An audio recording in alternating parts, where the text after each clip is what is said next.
Hopefully those a-holes aren't here again.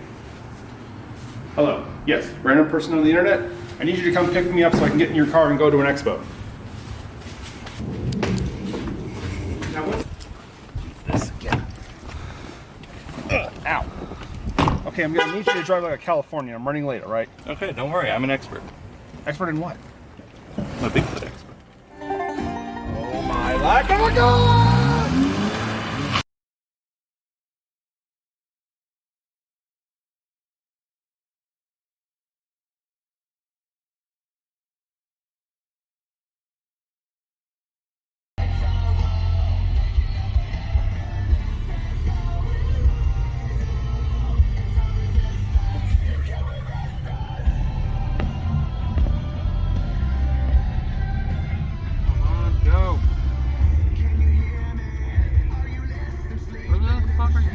Going. Alright, cool. Start going up and down the sides.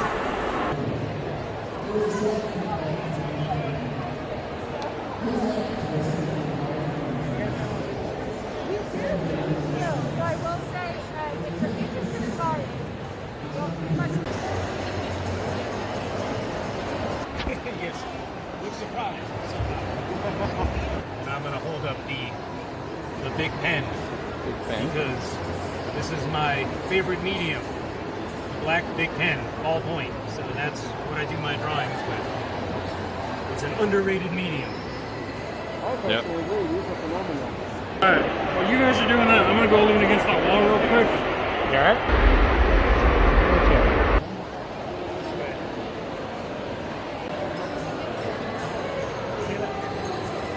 Hey, in the background, it's an owl back. Oh gosh.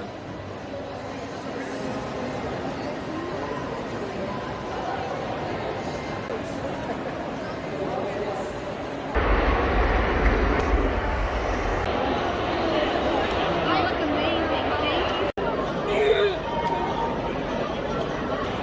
We're here at the 2023 Denver Curiosity and Oddities Expo. Already we've been very productive. I scared the tar out of like 3 children. You made a And couple one other gave ones. me a hug.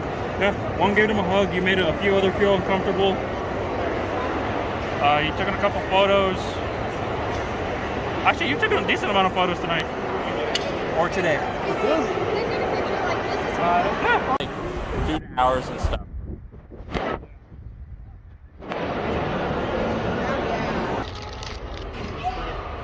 If we took my black light that I have on and hovered over it, the whole entire thing would light up like a light bulb. Thanks for the water.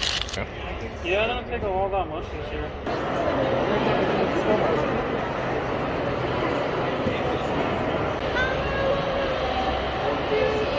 be honest, like, none of the people that we saw outside dressed up as maids are in here.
They can hear me now?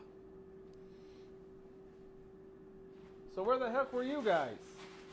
We were at the expo. Where were you? West Virginia, thanks for asking. How was it? I hear it's great this time of year. West Virginia is never great any time of year. What? I was driving through it. It looked pretty nice. It was nice and green. Foliage everywhere.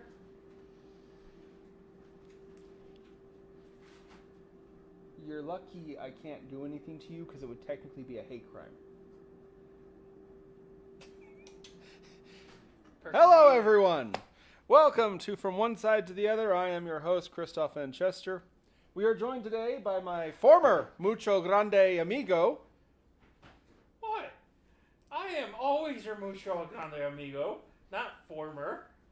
I don't know, dude. I didn't see you there when I was going through a time vortex in West Virginia with bluegrass music blaring in the company of the world's most exportise idiot. Hey, they told me that you were already down there waiting for us. That's what I was told. And when we got down there, you were nowhere to be found. We tried calling you. You can't call someone who's in a time vortex. We called, we sent messages, we put a smoke signal out. I'm pretty sure I even threw a pigeon somewhere. Did any of you think to check if I had been kidnapped and sent to West Virginia? Who would want to kidnap you? We're not very good looking people. No one wants us. And you can't argue with that. No, I'm pretty sure there's some people who want you guys. There is such a thing as a low standard. Anyway, though. Alright. So, I'm told... Do I come on camera? Because I just made,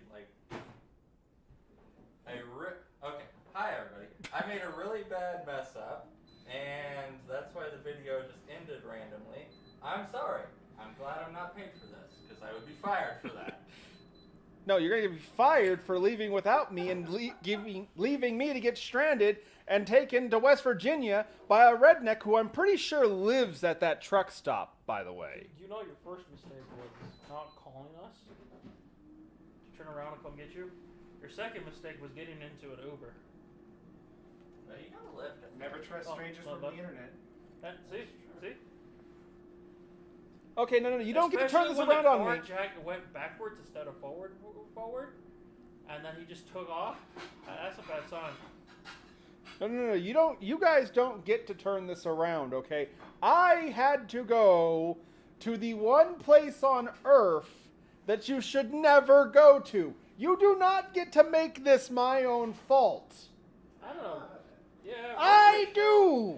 See, West Virginia Chat, help me out here. is I'm way the better than the island of dolls. That's true. Yeah.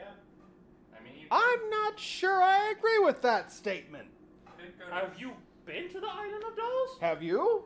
No, but it's one of the places I want to go visit. But that being said, in order to get to it, you have to bribe one of the ferry guys. With beer there. or something. Yeah. Didn't we talk about the Island of the Dolls briefly? Ever so briefly. I think we did mention it. We were talking about cursed objects.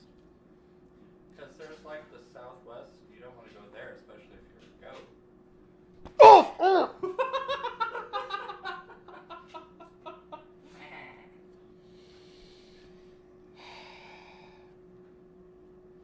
But yes, the Island of the Dolls. This is why I don't pay any of you assholes. And yet we still come around. I know. Here, hold on to him. Make sure he doesn't kill any goats again. Hey, if he leaves me some, I can make some food out of it. That being said, you missed a really good expo. There were some kids crying, some kids got freaked out. One kid saw the vagrant and she just like hid behind her mom. It was great. I've gathered as much. And then there was a teenager, she just like, that's what's in my nightmares. It was fantastic. I would imagine. And really- I'm it was- told That one, we that one cracked me up. you guys actually brought something back tonight. Bishop, you want to go grab those real quick so we can show the crowd? We have not hot sauces. They're not hot sauces. They're barbecue sauces. Yeah, which is different for us. Usually we do have hot sauces. Yeah, these are not hot sauces. These are from. You know, I'm always worried when I send them off into the desert. Anyway, these are from, what is this? Dread Darling. We have Wolf Moon and the Inferno Room. I can't tell if... There we go, yeah. These are barbecue sauces. So don't worry, Mom. We're not going to be hurting ourselves or putting ourselves in danger. Not this time. Not this time. Well, they might be. Just a little correction here. It is Dead Darling. Dead Darling? Dead Darling. Dead Darling. My apologies. Yeah, we have Dead Darling, Wolf Moon, and the Inferno Room. So, we had a video that we were going to show you. I messed up. This is the bishop behind the scenes, totally messed up. When we go to the cutaway scene before we taste this barbecue sauce, we'll play that video again, just like certain wrestling had to do because of audio a week ago. We will do that, because they did it right, we'll do it right. Also, Cobalt's Corner got some rocks. That Yes. Now these rocks were from... So, here's one of them. Who are they called? Who was it that you got these from? this is The card's right there next to your little works. Who is that? this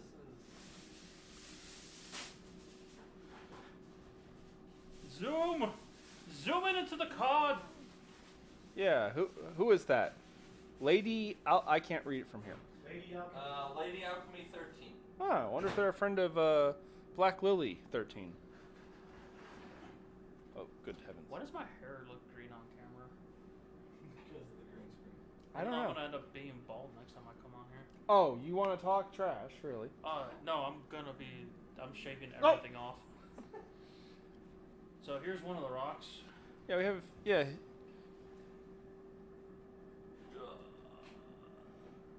Mr. Bishop, you've never been to an expo or anything like that? You should really go. I mean... Here's another one. I'm assuming that they're a good time. I wasn't able to make this one. Through no fault of my own. Hey, again, it's not our fault you got into... This one is a puppy. Puppy goes right next to the snaky. Yeah. No, so, for the record, DJ Scraps, he goes to this expo where there's all kinds of people with, like, taxidermy and bone art and stuff like that.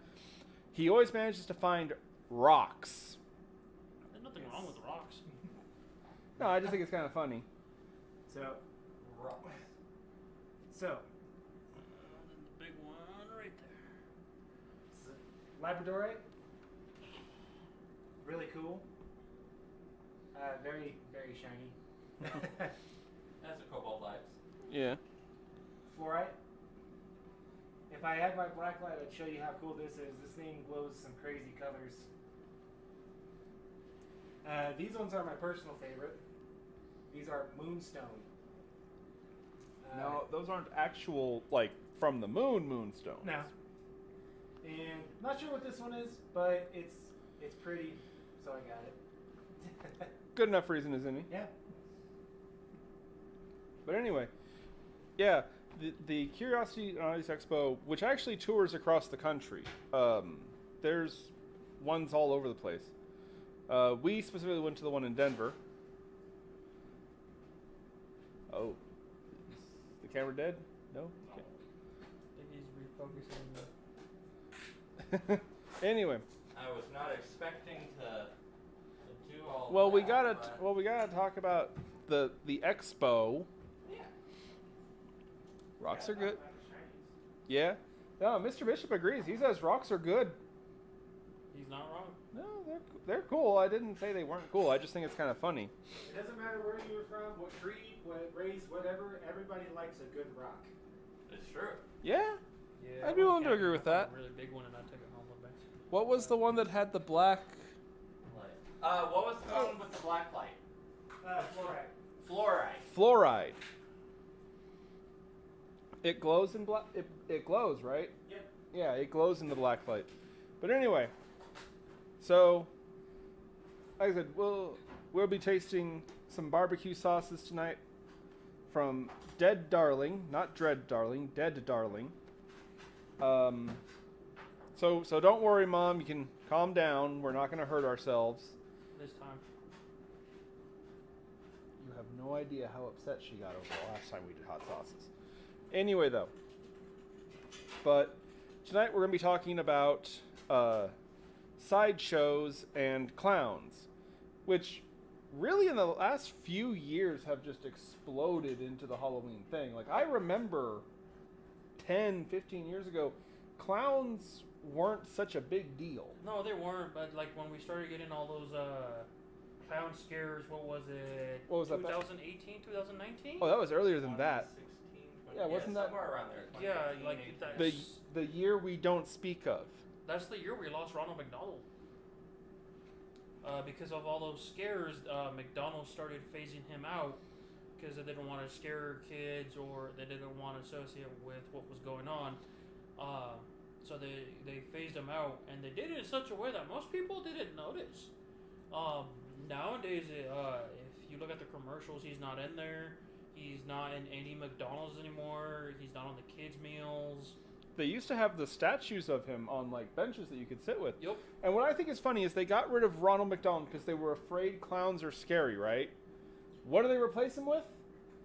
A walking anthropomorphic Happy Meal box with teeth and eyes, but no lips or nose. Personally, I think that when they got rid of Ronald McDonald's, I think that's when McDonald's really went downhill.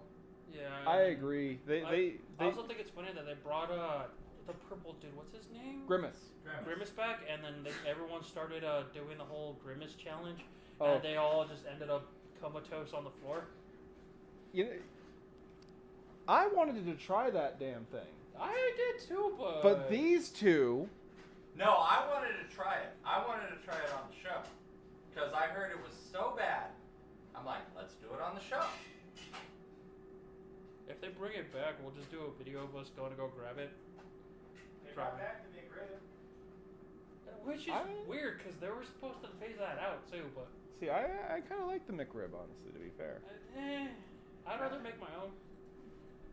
Not sponsored by McDonald's. God, oh, friggin' hell no. Trying to lose weight, not gain any more than I already have. Audio is super... Hold on a second. I'm going to do something real quick. This is going to be loud, guys. The audio. Okay, how does the audio sound now, boys and girls?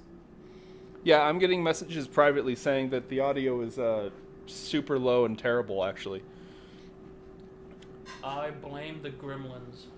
No, actually, it might be my fault because I tampered with this earlier. I repeat, I blame the gremlins. Okay, this entire show, everything about it has been really horrible. Like, everything has gone wrong on the show. I'm telling you, it's the gremlins, bro. Chat, I would like you to say it with me. The host does not touch the audio equipment. Anyway, though, boy howdy. See, my mom is in the chat right now saying, no, the Grimace shake was delicious. Hey, can we still get it? Can we do it on No. I think it's a limited. It was a time limited item. thing. See, and that's... So, like, I think the adult Happy Meals were a limited thing. I don't think they're doing those. I remember adult Happy Meals too, but I it, didn't get the chance to get ones. Upset me. That's why I was upset. But well, of nonetheless, course you were unhappy. You didn't get a Happy Meal. Yeah. And look at you. You got your arms crossed. You don't even... You're just mad because You look didn't get the angry. Grimace shake. I don't You're want to just vape on the show, and yeah.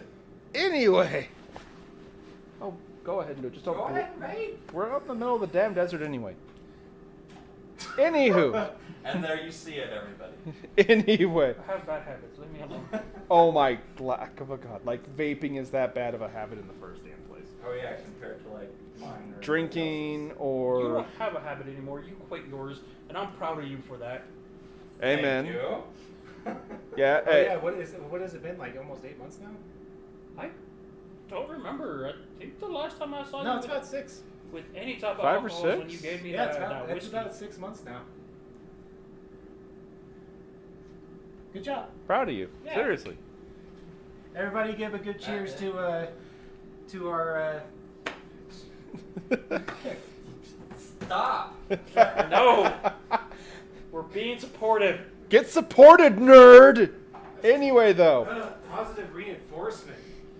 We, Anyway, go. So, we're going to start the show. Coming on. So we're going to start the show talking about sideshows, which is ironic because our show has been so sidetracked this whole damn time. Well, of course. Now, real quick, I feel kind of bad because as I understand it, when you guys were there at the expo, you guys were telling people we were going to be talking about freak shows. Yes. Freak show is a slander and a slur. You shouldn't say that. That's not what you're supposed to call them. They're sideshows. Freak show was actually an insult. Sue me, I didn't know. I intend to. I'll get my dad to help. And you can get every penny I don't have. Anyway, though, now I'm going to open this up. I should get a T-shirt that says this. I have found what I think is a conspiracy. Man, I think you find a conspiracy theory in every episode. This is true. But then again, it's only a conspiracy until you find the facts. Whether that's right. You know, honestly, at this point, they're less conspiracies and more spoiler warnings. But anyway, so here's the thing. A lot of people depict sideshows in this negative light. They love to say things like, well, they were exploiting people with disabilities and things like that. Wrong. That is a modern myth. That is a modern iteration. The ghost stories of the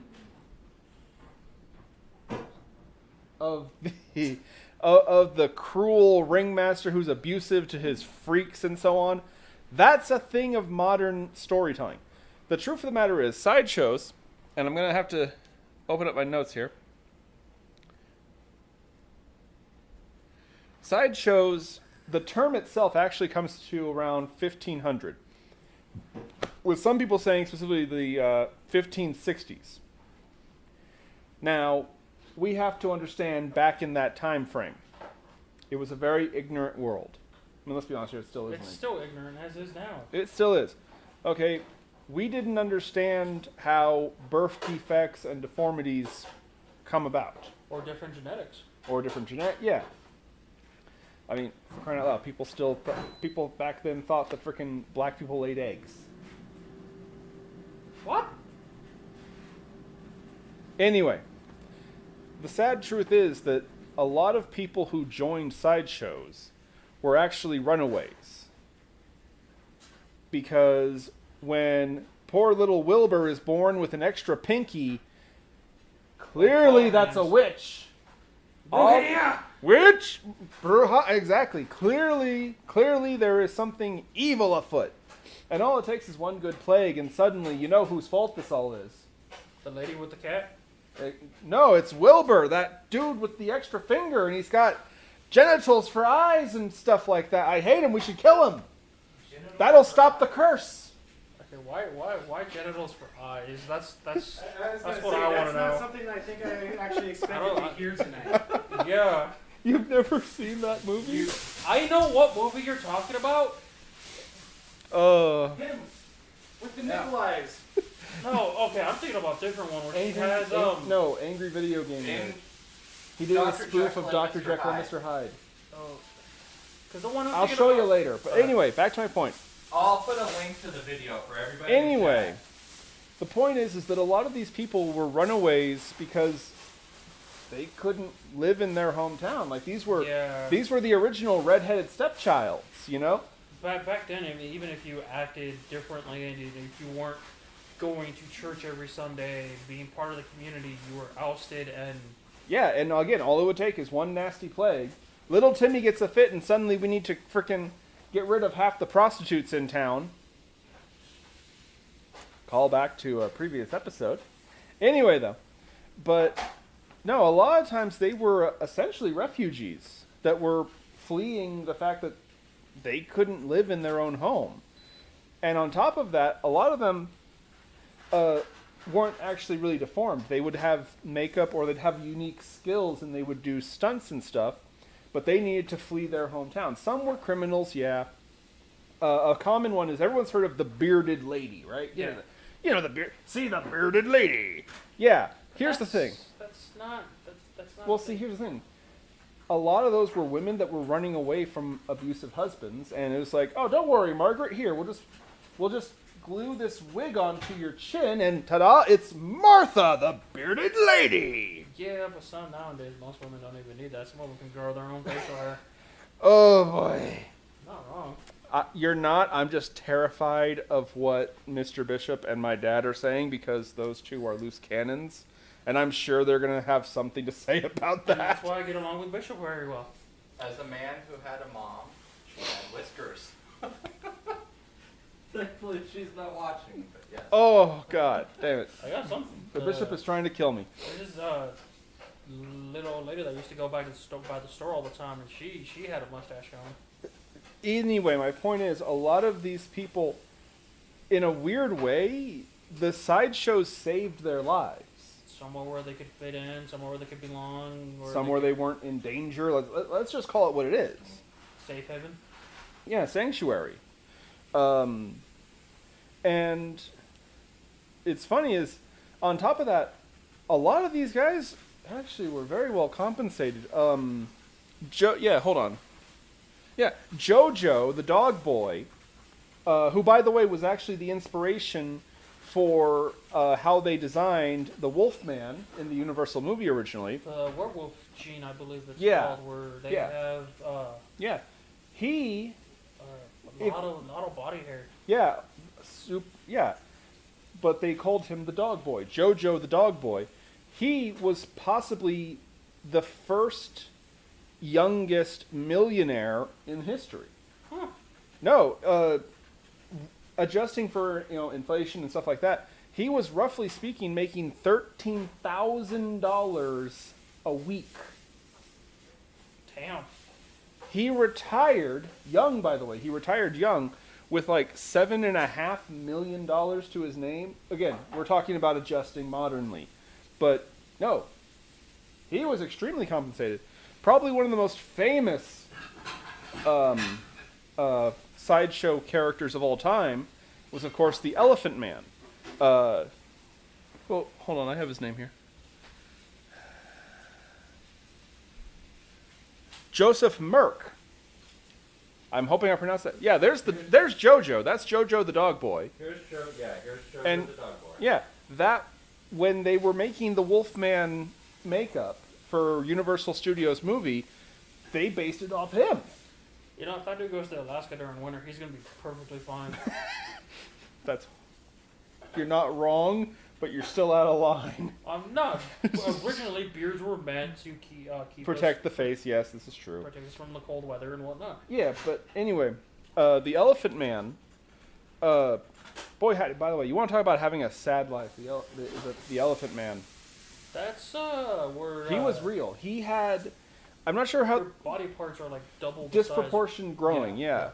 His head was swollen in size. His right arm. I think the bishop has a picture of him. He'll get it up in a minute. He was a sideshow character, even though he didn't travel the sideshow. He had a parlor where people went to see him. He didn't travel really because he couldn't with his health condition. Yeah. But he actually commented how he missed being a sideshow oddity. He said that his visitors treated him way better than any doctors in the hospital did. Yeah, most doctors. There he is. Yeah, that's him. Yeah, Joseph Merck. Merrick? I'm not sure how you pronounce it. Doctors back in the day were more like evil. Bad scientists. Yeah. We were talking. Yeah, but no, he commented he missed being a sideshow oddity. He felt more respected. Things like that. What's funny is he made most of his money not on people paying to see him.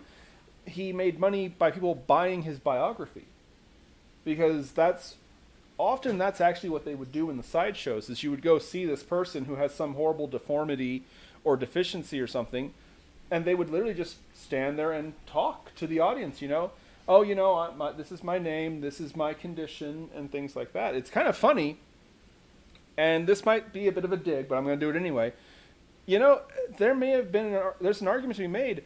Sideshows may have been more medically educational than public schools. I can believe it. You know what I mean? It's like Our public school system here in the States isn't all that well. It hasn't changed since it freaking started. yeah, no. You know what I mean? And that's something that kind of bugs me is because Suddenly, and again, I'm probably going to offend some people when I say this, but I'm going to say it anyway.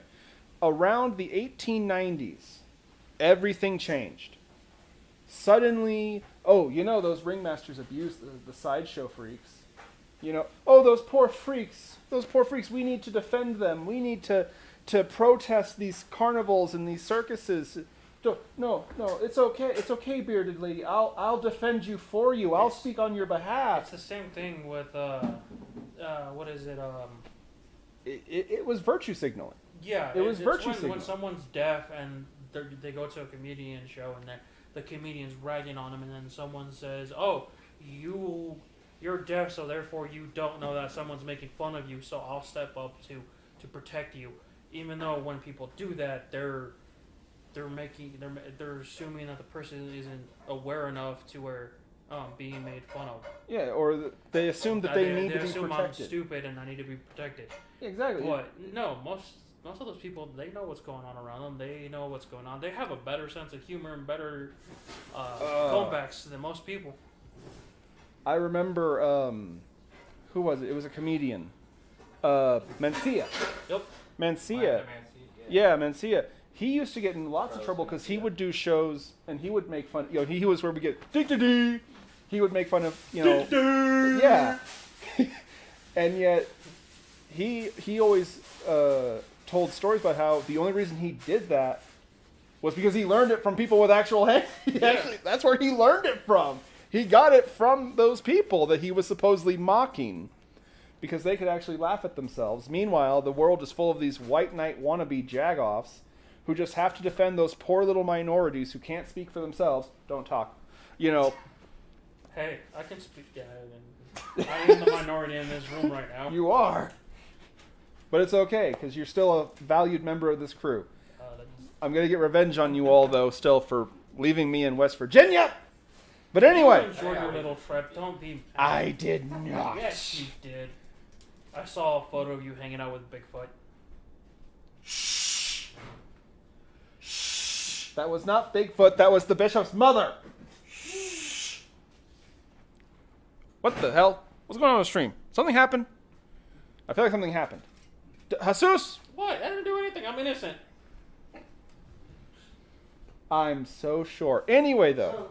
So, you said you got to hang out with Bigfoot, right? The question is, how thick was he? I don't know. It wasn't Bigfoot. It was his mother. It was a weather balloon. Bouncing, reflecting light off of the gases of Jupiter.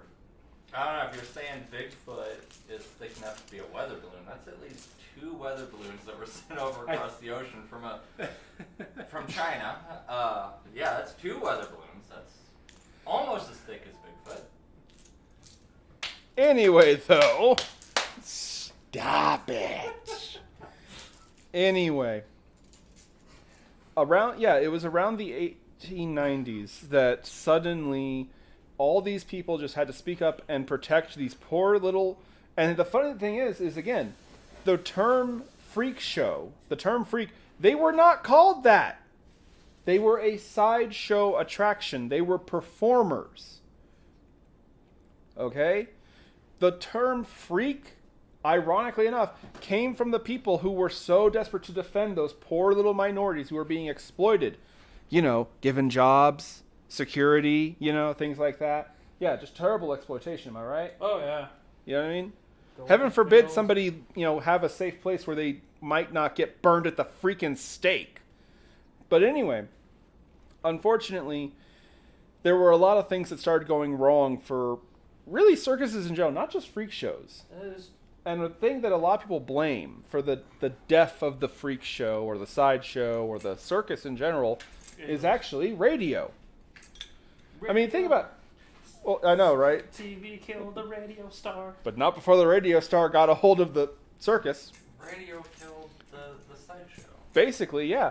Because I mean, just to interject, words change over time. So, freak, and take that into context now.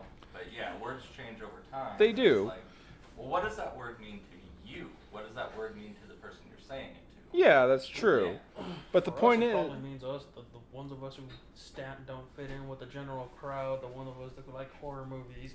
who like the weird stuff. Oh yeah, no, don't get me Yeah, wrong. same.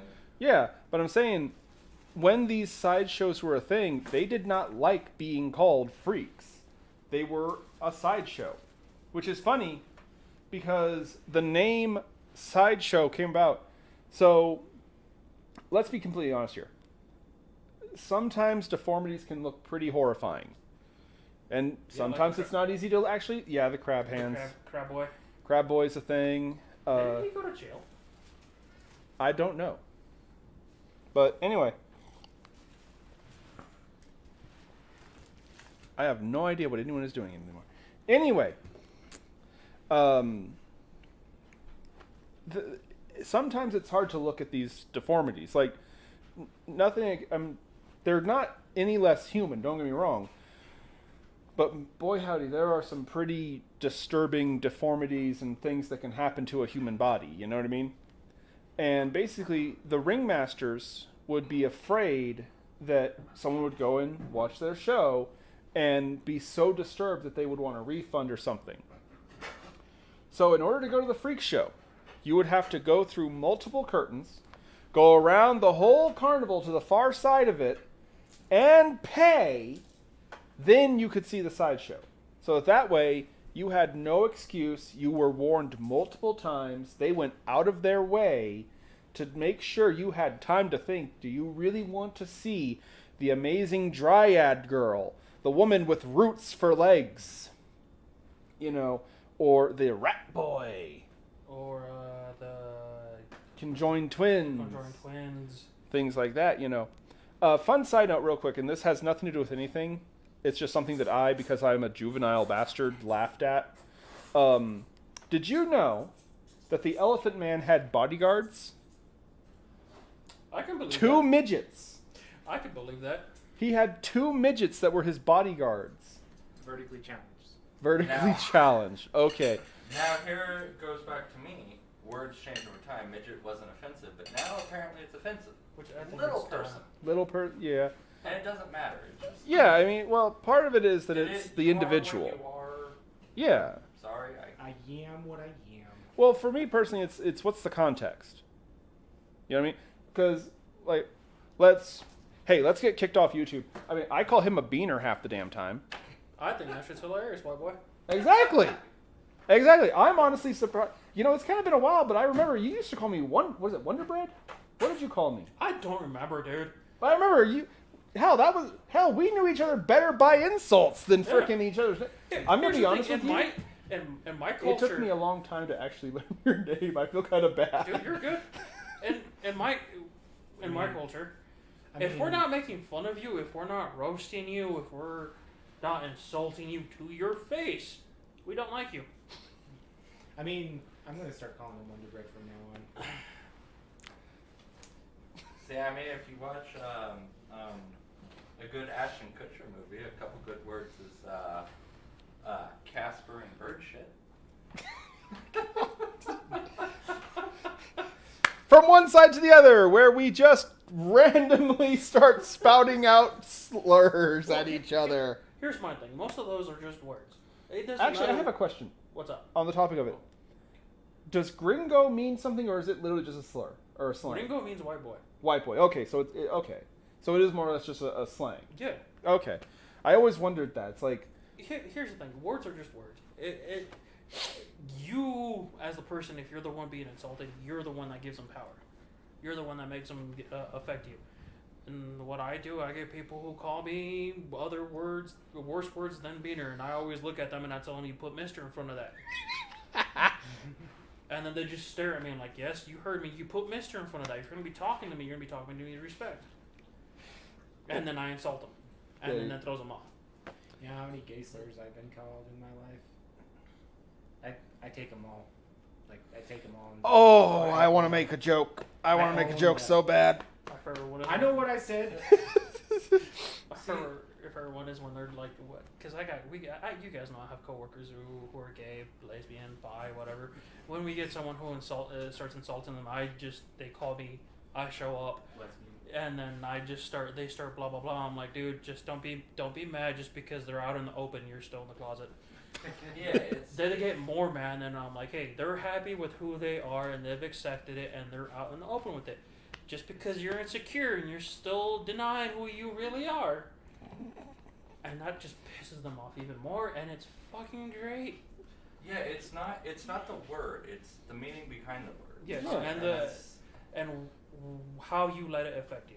Yeah, you're people are offended by a certain sound. It's the word, whatever. It's the meaning behind the word that people say. Like and the word retard.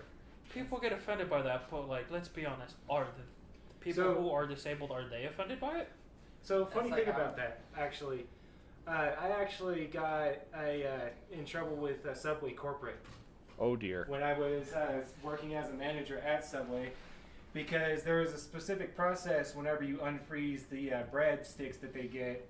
It's called retarding the bread, and it's basically slow thawing the bread so the yeast doesn't activate while it's still in the fridge. And I was talking with my coworker about that, letting them know that they need to pull the bread out of the freezer for retarding. And this lady got up in this massive huff, walked out, and then a day later I had somebody from our corporate HR call me on the phone and said, "We're not going to fire you, but don't ever say that again." I'm like, what did I say? Man, you can't use the R word while you're on the clock. I'm like, I was talking about baking.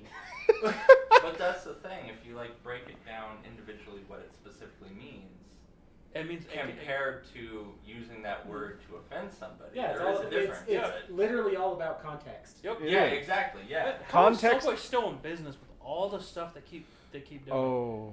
Like this one lady was being stalked. Like she was being harassed by 2 Subway employees.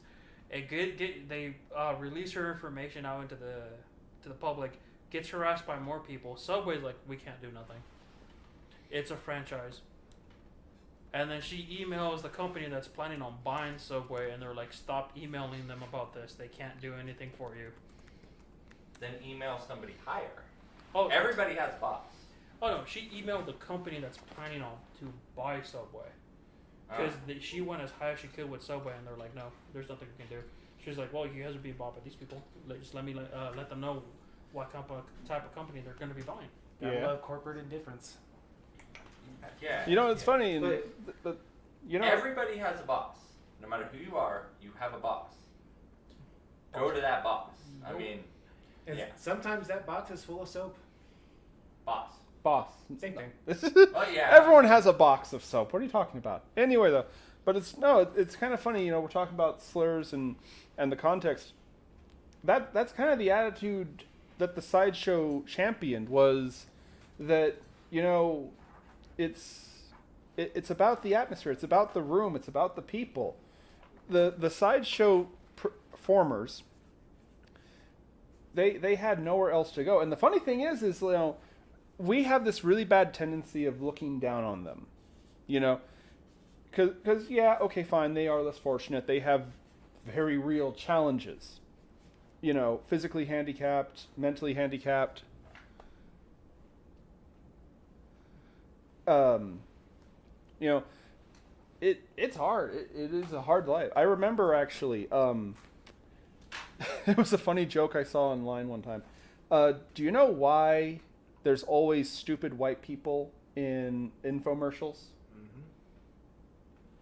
Because those products that make life easier and allow you to pour your Kool-Aid or get sodas out of the fridge more easily, they're for people with handicaps. Yep. The problem is that those people's specific handicaps are so gruesome that there's no way on earth corporate America would allow them to be filmed. Well, it's not only that. For So some they have reason, to- it's a horrible crime to show actual disability on television, despite championing the want for disability to be shown on television.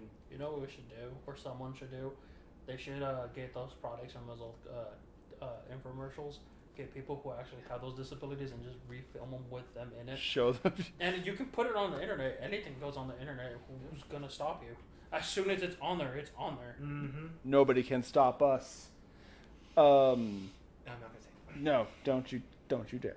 This is a happy, positive conversation because you know what? Yeah, I'm going to say it. I'm gonna say. Thank goodness for the sideshow. Thank goodness for the freaks.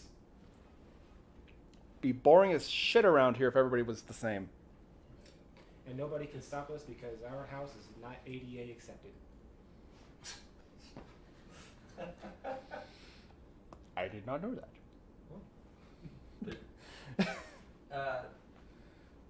Oh, we have a question? No. Again, also, it's originally the sideshow, the freaks, as they're called nowadays. I mean, they helped a lot of people out, like you were saying. And again, going back to it, it's not the word; it's the meaning behind the word and how you use the word. Like, Yeah. The word is the word. It's like if you're just saying it to say it, or if you're saying it to be derogatory. That's Yeah. Where's the word? Word is. Oh God, no. I had You're to. I had to. Todd Browning's film Freaks, 1932. I have not seen that. I've heard about it, but I haven't seen it. I remember the movie Bloodsucking Freaks that I wish I could forget. Thanks a lot, Chris Jericho. But I have not seen. No, I've not heard of Todd Boeing's film. Do you know anything about that? Do you have? The only thing that I can say about the movie Freaks, I have not seen it. I have heard a lot of people say it's very disgusting, it's very horrible. But at the same time, it is a movie where they hired actual people with deformities, freaks. To be. And this is common in movies, like especially war movies. If they need a scene, they'll hire like somebody who's Yeah. an amputee. But apparently this movie gets a bunch of hate because they hired actual freaks, sideshow people. And yet they won't hire any midgets for the Snow White movie. Exactly, yeah, thank you. Which And- I call shenanigans. Yeah, they... That's not what I call, but we won't get taken off the air for saying. Make the joke. I was gonna say they couldn't find any midgets for Snow White because they're in short supply. Gosh, such a low-hanging branch. That's why they can reach it. See, I hope they can't hear you over there. I'm just going to say it since we're on the topic. The movie Freaks actually hired sideshow performers, Yeah. paid them money to be in this movie, which is what they need. They need money because Yeah. obviously Everybody they're not needs to going work. be... Everybody needs to eat. Everybody got bills to pay. It doesn't matter what, if you have a disability, if you don't, what skin color, where you're from. Everybody needs to work. Yeah. Exactly. Obviously, the person with no legs, he's not going to be a taxi driver. But you give him the Nowadays, movie. yeah, you get a Tesla, a self-driving car. Still need someone behind the wheel. Nowadays, yeah. But this movie comes along like, hey, we're going to pay you to be in the movie. And plus, from they get to what be in the I've- movie. What I've heard, Freaks, is it's kind of disturbing to people, but these people actually got paid, they were treated well, and they had jobs. Whereas nowadays, it's like, well, we have Disability, all this other BS going on. snow wall color and the 7 little people, and they can't even hire actual little people because they're just I heard virtually that movie's got going like over budget Oh. horribly. But that being Yeah. said, We're talking about. hire Fun actual thing. little people for the movie. Like Yeah. seriously, come on. I mean, it is a role literally for them. You know what I mean? And if they can do good jobs, then I don't understand who's offended. You really have to ask? I know who's offended, but that's beside the point. Apparently we stepped on someone's tail. Troy, it is not a disgusting film. Only snowflakes find it disgusting. It is a bit disturbing, but in a good way. Freaks is the kind of rebel against some pretty bad treatments. Highly recommend. Okay. See, I've heard it's disturbing, I but think at we the might same have to time, do I've that heard as a they were movie treated night. really We well. might have to actually. I might have don't to think track this movie honestly, down. if we're going, if that's the case, I don't think disgusting would be the right word. I think visceral. Would Visceral? probably be, yeah. Have you seen it? I haven't seen it, but disgusting usually implies a very negative connotation for things. Visceral would probably be the right right word to use. From what I understand about the movie, I've seen a lot worse. I'm still trying to forget Necromantic. Yes, thank you, Joe Bob. Thanks, Joe Bob. Necromantic is You know, probably that the worst movie I've ever seen. that Eraserhead movie- is pretty horrible. I mean, yeah, there's definitely a lot worse movies out there. I mean, I had to sit down and watch World War Z. So Can we yeah, that blame is the true. French for that, by the way? I feel like the French have to be to blame for that one. Speaking about the French, apparently Oh, in God. The Walking Dead, Oh they no. finally revealed what caused the zombie outbreak. It was the French. Seriously? Yeah, it was the French. Wow. They finally got tired of all those jokes. So But no, that was it was so cool to say that it was Breaking Bad. See, I remember that. Yeah, it was Breaking Bad. It was Crystal Blue. Yeah, And Sky Blue somebody- or whatever they called it. Yeah, Yeah, I love Breaking Bad. because the Mexican cartels were trying to replicate it, Yeah, and they replicated it wrong. and it created the started up zombie and virus. You The know what's funny? walkers, yeah. I've only seen like a few episodes of Breaking Bad. I haven't seen the whole thing yet. Heretic! you know, it's really funny. We need you to leave, sir. I'm sorry, I'm calling ICE. So it's pretty hilarious. You're talking about sideshows. And we're just And we're going. getting I think you sidetracked. should be talking about sidetracks. Yeah. Yeah, we keep going off topic. Alright. But anyway, so we actually have everything ready. Do you want to try these barbecue sauces before it gets too late into the evening and we delve into clowns? Clowns. I mean, I've got a couple here with me, but I'm going to actually talk about the lore, the history of clowns, and Where it started going all downhill for them? yeah, we'll talk about that too. But anyway, you want to put us up behind a screen real quick while we... Alright, so since I messed up earlier, we are going to play this video again. This is actually the bishop behind the camera's mistake, so we are going up right now.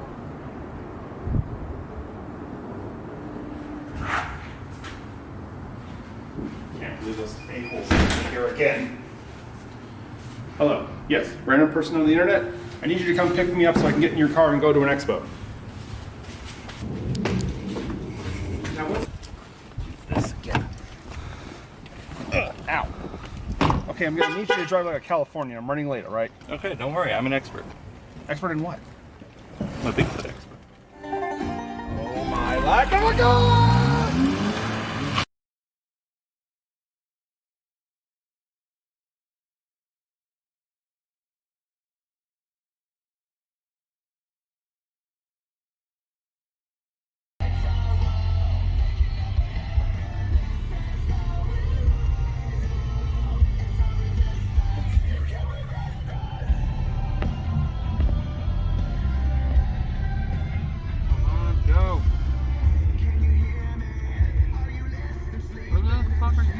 Going.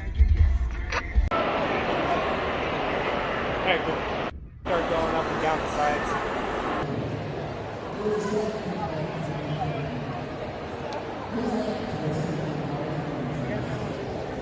So I will say, if you're interested in buying, you'll pretty much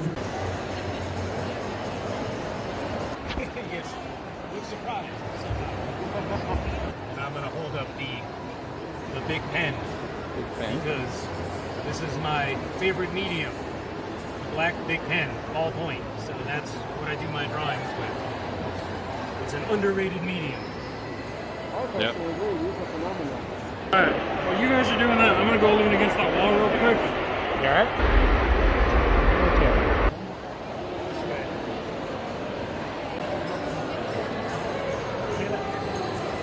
Play in the background, it's an Alba. Oh God.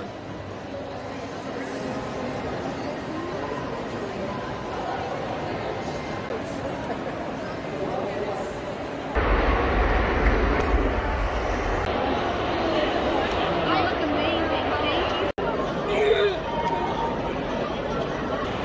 We're here at the 2023 Denver Curiosity and Oddities Expo.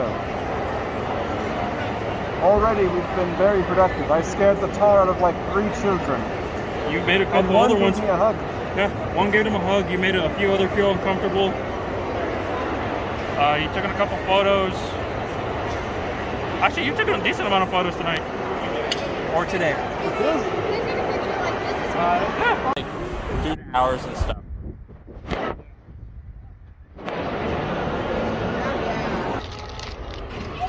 For it, if we took my black light that I have on and hovered it over it, the whole entire thing would light up like a light bulb. Thanks for the water.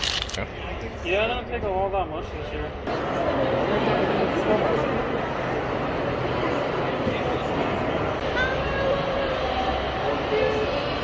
Honest, like, none of the people that we saw outside dressed up as maids are in here.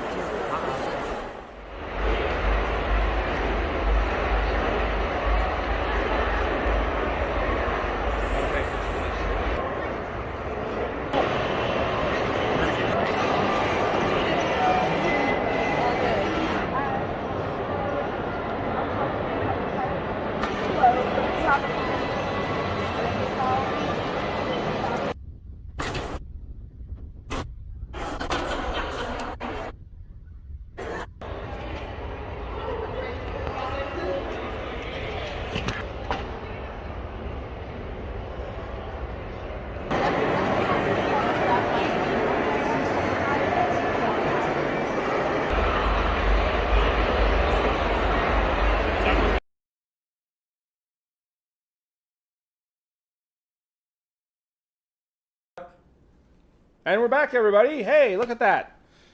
And we have our sampling of food ready to try out the Dead Darling barbecue sauces. We have Wolf Moon and the Inferno Room. And there goes the bishop. I think he's moving so he can be in frame. Yeah. You good? Aren't I supposed to be in frame? Yeah, it's just... Scooting stuff. Oh, God. We're God damn it. We're scooting stuff. I hope I don't kick you in the head, Jesus, but I'm supposed to be in the camera. And we all are, right? Yeah. If you do, I need to ride to the hospital. I'm here too. Hi. Okay. I can't give you a ride to hospital. I'll give you $10. Unfortunately, I can't be in frame this time. All right, so... It's all right. So, We're always right here. Yeah. So, first up, you got the sauces. The sauce. So let's try the... I would say let's try the Wolf Moon first, which is this guy right here. Yeah. Now, I gotta say, to start out, that is a very, very dark red barbecue sauce. I approve, I personally. have never seen a barbecue sauce that Now, like bloody looking before. see, I'm all for it. Now, me personally... Oh, you haven't gotten to smell this yet, have you, Jesus? Yeah, you should smell it. No, I just poured it on fry and just... Take a sniff of it. See, me personally, it smells... And for the record, I want to say this. I mean this as a compliment. It smells like Wiener Schnitzel. Which I make ribs for Thanksgiving with some chupacabra seasoning, and I put them in the oven. Let them, and I don't like doing barbecue sauce on my ribs, but I kind of want to do it with this now. Well, you can get your own bottle from our dear friends over at Dead Darling. We were all there. I wasn't. Except for Kristoff. Thanks a lot. He got taken out by a Bigfoot expert. But yeah, these were from Dead Darling. Dead Darling. $10 each. I personally talked to them, and they said we're not sponsored. They said we can use anything, and we're going to give it a fair rating. Yeah, now. Absolutely pleasant people, by the way. Oh, yeah. I got to talk to them for a little bit while the vagrant was wandering around. Taking photos. Scaring small children. And yeah, they were actually very wonderful people to talk to. I would love to do business with them again. So, are we ready to give it a shot? Yeah. We're going to try the Wolf Moon first. All right. You need it. I have an empty... all I have is here. greens. Come on. Give me some. Oof, that's very whiny. But yes, after... Is that good, or do you want Like more? on the, smell it like on the fry. It's like... After Cobalt's Corner purchased the hot sauces, I talked to them. They gave me permission. They gave us permission to show off their hot sauces, and we're going to give a fair review. Fair, unbiased. Now, I will let you guys know that just like my hot sauces, I'm very much a barbecue snob. So. Well, that's what we want. We want honesty, right? Mm. Now this is a barbecue sauce. I'm not expecting it to be hot. None of us are, right? Red wine barbecue sauce. Are we ready? Let's go. 1, Two. Yeah, it's nice coriander smelling. 1, 2, 3. Definitely, I already ate it. You follow bet. Ooh. Hey, that's really good. Oh. Ooh. Be good with some barbecue on some knife, put some ribs, That's some nice coriander. I some love that. burned ends. Yeah. Gonna try that with some broccoli here. Now again, for you watching the video, these are not spicy. We're not expecting these to be spicy. I'm expecting this one. The little Inferno spicy. Room. Mm-hmm. Well, the Inferno Room says it's a spicy barbecue. That's actually really good. It is, and again, it tastes like a chili, like chili. See, I'm a fan of spices, like corianders, things like that. This is actually really good. Oh, they actually put Cholula in this. Huh. That's funny. Yeah. Very tangy, very tart. You can definitely taste the red wine. That is 100% there. I actually very much like that. I would like to have some more, actually. I'm about to buy me a bottle or two. We'll have links. We'll have links to Dead Darling that we'll get up after the tasting. But it's time to try out the Inferno Roux. Whoa, goodbye. Red wine barbecue. No, this is actually really good. Alright, on to the Inferno. Don't spill a drop, dear. Hold on. Let me hiss that curse away, Peter Steele. Not familiar with that quotation, but You talk to him. What's the? did they tell you anything about the quote there? No, It's a strange quote. no, I didn't hear anything about the quote. But either way, are we ready for the second one? Oh, there's anchovies in here. Anchovies, Anchovies and soy. So Funny thing about barbecue sauce, a lot of barbecue sauce are actually sauces are actually made with anchovies. It's actually a very common ingredient in them. it really is actually yes. But seriously, this is really freaking good. I'm not saying this because they were nice to you guys at the convention or something. I'm being dead serious. That is... Okay, this is going to sound hyperbolic, but I'm being dead serious. That is like the best barbecue sauce I've ever personally had. That it tastes like a wonderful chili. Yeah, I can see that. that's But being 100% honest. Not playing favorites. I like the coriander. This is actually really good. are you ready for the Inferno? Yeah. You need a spot to... Loading up my fry. I need someplace to put it on your plate so you can... By the way, chat, you can hear me, right? I just want to make sure that my my snobbery isn't going unnoticed. It looks like they can hear you. Yeah, I see the bars moving over there. But anyway, right... Now we can't see Cobalt's corner because he's I'm very small. I apologize. yeah. He's in the corner. how about right there? My God. There we go. Give him half the Just bottle. I was don't going you? to say, just give him the whole thing. Why don't you? Sorry. Now, again, being 100% honest, this smells like ketchup with a few extra spices. But are we ready? And the thing is, we're not sponsored, so we're not. We're not going to just tell you that's great or not. We're going to tell you the truth. Yeah. And And the the truth smell-wise, is- this is ketchup with a few extra spices. So let's see how this is. The truth is, One. that Wolf Moon barbecue sauce, I That- am 100% getting another bottle of that the second I can. Amen. That was actually really good. One, No lie, that was good. All right, 1, 2, 2, 3.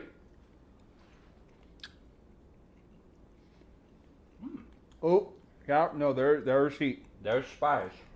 Whew. What would you expect from something called the Inferno Room?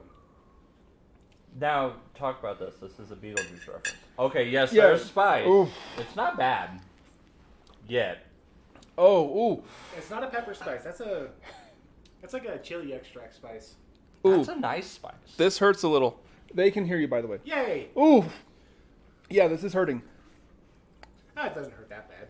No, I like no, the no. Blue Moon one better. Yeah, I Or like Wolf Moon. the Wolf Moon one's better, in my opinion. I'm going I to try think it this on one- different things. Give me, yeah. I think this one's a little bit more heat for heat's sake, and it's a little bit lacking in the other flavors department. Yep. Yeah, I'm gonna put this one with you real quick. I'm actually gonna try it with a chunk of meat. Okay, the first one, I don't want to say 100%, but very good. This one, ooh, this is spicy. Ooh, they are Not not bad. joking. They are not. It's not. It doesn't taste bad. It Whew. actually it has a nice vinegar taste. I like it. It's very sweet. It does have a sweet vinegary taste, but It it is- does sting actually. Ooh, Honestly, Thank you. so if we're gonna compare makes apples me to makes oranges me want here, more of the Wolf Moon. the actually. Wolf Moon is the exact opposite of the Inferno. The Wolf Moon is very tart. It's very savory. It's very, like, you can definitely taste the red wine in it. This one's the opposite. It's very tangy. It's very, like, sweet. It's very spicy. There's no smoothness to this one at all. It's very bitey. Ooh yeah. So, Anyway though, okay, so yeah, it's called the Inferno Room, and I really think it's a Beetlejuice reference. Because if for the audience who haven't seen it, there's a scene in the movie where they are trying to distract Beetlejuice and keep him from attempting to get. Yep, it is a Beetlejuice reference. this is it. Make my It does- millennium Beetlejuice. It's literally it is. That makes it like 10 times freaking cooler. I mean that Can dead you hold serious. that up to the camera where we can see it, actually? Yeah, I don't know if I can. No, it actually has a quote from Beetlejuice on the back of the label. Oh, it does have a sting though, Ooh. It's, but it is good. It's not quite a hot sauce sting. It's more of a No, definitely It's, more of just a burn. if it was mixed with something to maybe try and tame that sting, I'd say it's really freaking good. But it's not by it needs backup. So this is Cobalt's opinion. Okay, the Wolf Moon, good all-around sauce. Good to cook with. I think it'll be. It's good to just eat by itself. I would literally buy myself a box of chicken nuggets specifically for that. I And agree. I don't buy chicken nuggets very often, so that's No. saying something. Now, is it make it D-Nuggets? Dino Nuggies? Oh no, definitely Dino Nuggies. You can't go with that. You can't go wrong with Dino Nuggies. But the Inferno Room, it's good by itself, but I think that one would be better as like a cooking barbecue sauce, something, or like gonna mix tossing them. tossing some wings in it or something. I'm gonna mix them together. Some burn-ins, bro. Yeah. I'm gonna say it. The Wolf Moon, very good. See, I don't know what to give it on a 0 to 10 rating. If I had to give it To be quite honest, 8 out of 10, it's very good. That's what I And was thinking. 8. I'm a snob. If you know me from movies, anybody watching this, I'm hard on movies. 8 out of 10. This, the Inferno Room, I'm gonna say it 5 out of 10. I was Middle gonna of the say. road, I not was bad. gonna say. Yeah, I was gonna say 5 until I realized it is indeed a Beetlejuice reference, so I have to give it another point. I'd say it's a 6. see, Beetlejuice reference, yes, points. now It feels like spice for the sake of spice. I'm sorry. We're not sponsored, so I'm gonna say what I'm gonna say. This was really good. I'm a little bit more generous. I would say probably if I had to give it my own rating, because numbers are for plebs. The Wolf Moon, definitely 5 stars. 100% actually really awesome barbecue sauce. Yeah, I really like it. The Inferno Room, it's a tad generic. I'll definitely give it that. I would say probably a little bit more heavy on the brown sugar and a little bit less on the ketchup. But 4 stars, still really good. I definitely, those are definitely some really gourmet hot sauces that I've never actually gotten the pleasure of trying before. Now, So I would like thank you. the Mexican's opinion here about the Inferno Room specifically, because you, more than anyone, should know about spicy. So, Weak. I don't know, honestly, it has like it's there, but it's not too like. You've all seen me eat hot sauce. I like the stuff that like it hurts. It burns to go in, it burns to come out. That's, in my opinion, that's a good hot sauce. This is good. This is like when you're first starting off to like trying to build up your spice tolerance. This is something to use. Make it with some ribs, some nuggies, on some meatloaf. Instead of ketchup, use that. Yeah, that would be really good actually. Like it's like a good starting off point. Like if you're trying to start like into barbecue sauces or hot sauces. So, and I don't want to put words in your mouth, but I think what you're saying is it's low level. Yeah, but it's good. Yeah, and the thing about the definitely about the Inferno Room is it seems like the spices there, like a hot sauce. The spice is there because that's the forefront of what you're wanting to experience because it's a hot sauce. With that one, the spice is there, but I feel like it's there to actually supplement this flavor rather than being the actual forefront of the sauce itself. Mm-hmm. See, and that's how I personally distinguish hot sauces. There are, in my opinion, two different hot sauces. Hot sauces to be painful hot, and they don't care about anything except making you suffer. And then there are hot sauces that actually have flavor, where it's like, it doesn't matter about the heat, the flavor's there, and then, again, heat doesn't matter, flavor's there, and then the opposite side just want to cause you pain. Inferno Room, I'm gonna say it's. You gave it a 4. 4 out of 5, yeah. I'll give it a 5 out of 10. It's not bad, and I actually really like this Wolf's Moon. Now, again, if you know me, rating movies 10 out of 10 is literally like nothing gets that except like Mr. Lucas's Star Wars. But Which one? The one that puts you in the hospital, or the one that puts you in the hospital? The one that put it Mr. in the Lucas's hospital. Star Wars. The So, ones that like, George made. before The real one. The actual Star. Before the fan fictions had enough money to buy it out. So I'm saying Empire Strikes Back, A New Hope, Return of Okay. the Jedi, For the Attack of the nerds. Clones. For the nerds, I'm going to say it. That Which was really Star good. Wars movie is this? I want to watch him squirm. I would Okay. say episode 1. Empire Strikes Back being the best Star Wars movie, we're only counting the original 6. And you're going to disagree with me here. Episode 1 being the worst. This is A New Hope, which is... Okay, I'm just going to say it. Empire Strikes Back, Return of the Jedi, Revenge of the Sith. We're counting down. Attack of the Clones, A New Hope, The Phantom Menace. But you gotta There you remember, go. Deal with it. Here's the thing. No, I love you all. Here's the thing. We though, all the have our Wolf own Moon- opinions. The Wolf Moon is off the scale for all of those. The Wolf Moon is the Star Wars Christmas special. That's how good it is. Better than anything the mouse did. Abso-fraggin-lutely. Apparently the mouses are getting divorced. Mm-hmm. But, And no. I have no problems with fan fictions. I love fan fictions.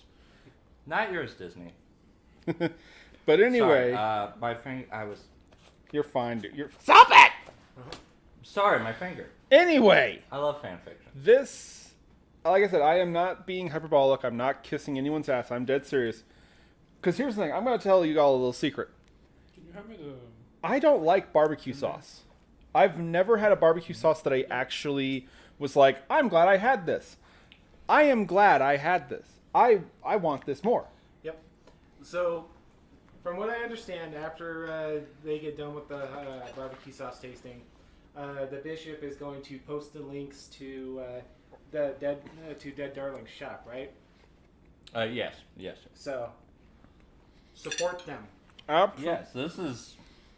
We're not sponsored. We gave our fair opinion. This Now, keep in mind too. Wolf Moon is good. Yeah, keep in mind too that this is just the barbecue sauce. Their kiosk at the expo, They had dozens of things. They had like brownie Spices. mixes. They had spices. They had Brownies? Hot chocolate. Yeah, they had hot chocolate mixes. I zeroed in on the barbecue sauce because I'm a basic bitch and I know what I like. So As soon as I saw it, I like, yo, Silver, look. Yeah. And then he just took off. You can't see him. Cobalt's Corner, off screen. hi. And then the bishop's like, ooh, video content. Mm-hmm. And then I'm standing over there with a vagrant. Some lady walks up to us. She's like, can I take a photo of you guys? And we're like, yeah. Oh, there was a bunch. Tell about the Tell about the little thing that I kids. didn't see, the thing. that I wasn't there for. Who's the- scared all the little kids? Oh man, somebody's dropping some serious spice in the chat. Also, Jeez. normally I'm behind the camera. Dozen? Rude. Everyone, What is it? Sean, my little brother, the resident Lord of Chaos, is here trying Hi, to Sean. upset and anger people. No, seriously, Sean, even you can't corrupt this. This is the best barbecue sauce I've ever had, and it's one of the best sauces I've tried ever. Like, sincerely, I love this stuff. What'd you say? He says barbecue sauce is the Dr. Pepper of sauces. Bad. Dr. And Pepper. to that I good. say, no. Dr. Pepper is not bad. I prefer Dr. Pepper cherry with some Captain Morgan. If you mix it right, all you can taste is the cherry, and that is a very dangerous drink. So you have like 99.9% rum and like 0.00% Dr. Pepper? Yeah. No, you've defeated that demon. Mm-hmm. Yeah. But no, Sean, you're wrong. And how? One, Dr. Pepper's not bad. Two, barbecue sauces, I am holding physical proof in my hands. Yeah. Barbecue sauces can be good. I'm eating it with the Jim Beam, but And again, that's from someone who doesn't like barbecue sauces. Now, like people that like say like, and this kind of pertains to hot sauces too. People that say that hot sauces and barbecue sauces are just bad have only ever had Heinz. or No. or they decided that like, oh, this isn't going to be that bad, and they decided to grab that mysterious bottle that doesn't have a label on it for hot sauce, and it's like the hot sauce is really dark, and they're like, oh, I'm just gonna dip it in there, and they're like, oh my god, this hurts. That's why they don't like hot sauces. You got to start off small with hot sauces. Are you saying there's an art Yeah, to eating spicy food? yeah, you got to Yeah. start off. You Yeah, got to read build the up label. that, and you got to build up your tolerance. I like what you said, but with hot sauces, Tabasco. Generic to generic. If you want to get into spice, fine. Start off with Tabasco, but See, I Well, think according to our hot sauce experts, you should start with this Inferno room. Actually, in fact, you should support them anyway. Yep, I agree. Once they post up the link, support them. Buy that barbecue sauce. Buy some of their See, I'm curious about this mix. brownie. You mentioned brownie mix, I think it was brownie mix. and if they can make this, I I damn sure want their brownies. I think it was brownie mix. We should buy some of that for Halloween. I hope it could get here in time. Now they're not local to us. Where are They're they? not local. Where I did they don't- say they were from? I don't remember. I think it Was it Oklahoma? I think Oh, yeah, so. that won't get here. That you told. I'm going off what they told me earlier, by the way. Excuse me. I'm going off what they told me earlier, by the way. I'm not sure. But I could have sworn you said they were like from Oklahoma or something. But anyway, Cobalt's Corner's looking it up. I'm Yeah. looking it up. he's looking it up. Not sponsored, just being completely Oh, right, I honest. was right. It was brownie mixes. Brownie mix. See, that could actually be really cool. I love me a good brownie. I love brownies. I mean, sweets, Halloween, Yeah. maybe. Do they have candy? Do they make candy? I'm looking. As we're He's talking looking. about that, since you weren't there, Bear, what was one of your favorite things that happened up at the convention? Oh no. I'm sorry. I'm cutting you off real quick. I messed up. You messed They up? had waffle mixes there. Bro, I have waffle makers at home. Okay, we just show completely just blank. Jesus, making us waffles. Mm-hmm. Oh, I can. You made. I you just said it. completely agree. We'll actually have Chat, Chicken help and us out here. waffles. Chat, help us out here. Should Jesus make us waffles? Yeah. Yes. I want to hear from you guys. I want to hear you guys in I the don't chat. even want to hear from chat. I'm just gonna say yes. Jesus is making us waffles. In a soon-to-be episode. As soon as you guys get the mix, we'll get some chicken. We'll get some chicken. Make it so. We'll deep fry the chicken and waffles. You know, I've never had chicken and waffles. And we can get some Canada syrup. Go all fancy with it. Make it the right way. Do they have some kind of syrup? Yeah. What was your favorite part of the? Yeah, I also missed out too. I was actually thinking that. My favorite part of the convention. See, I really liked.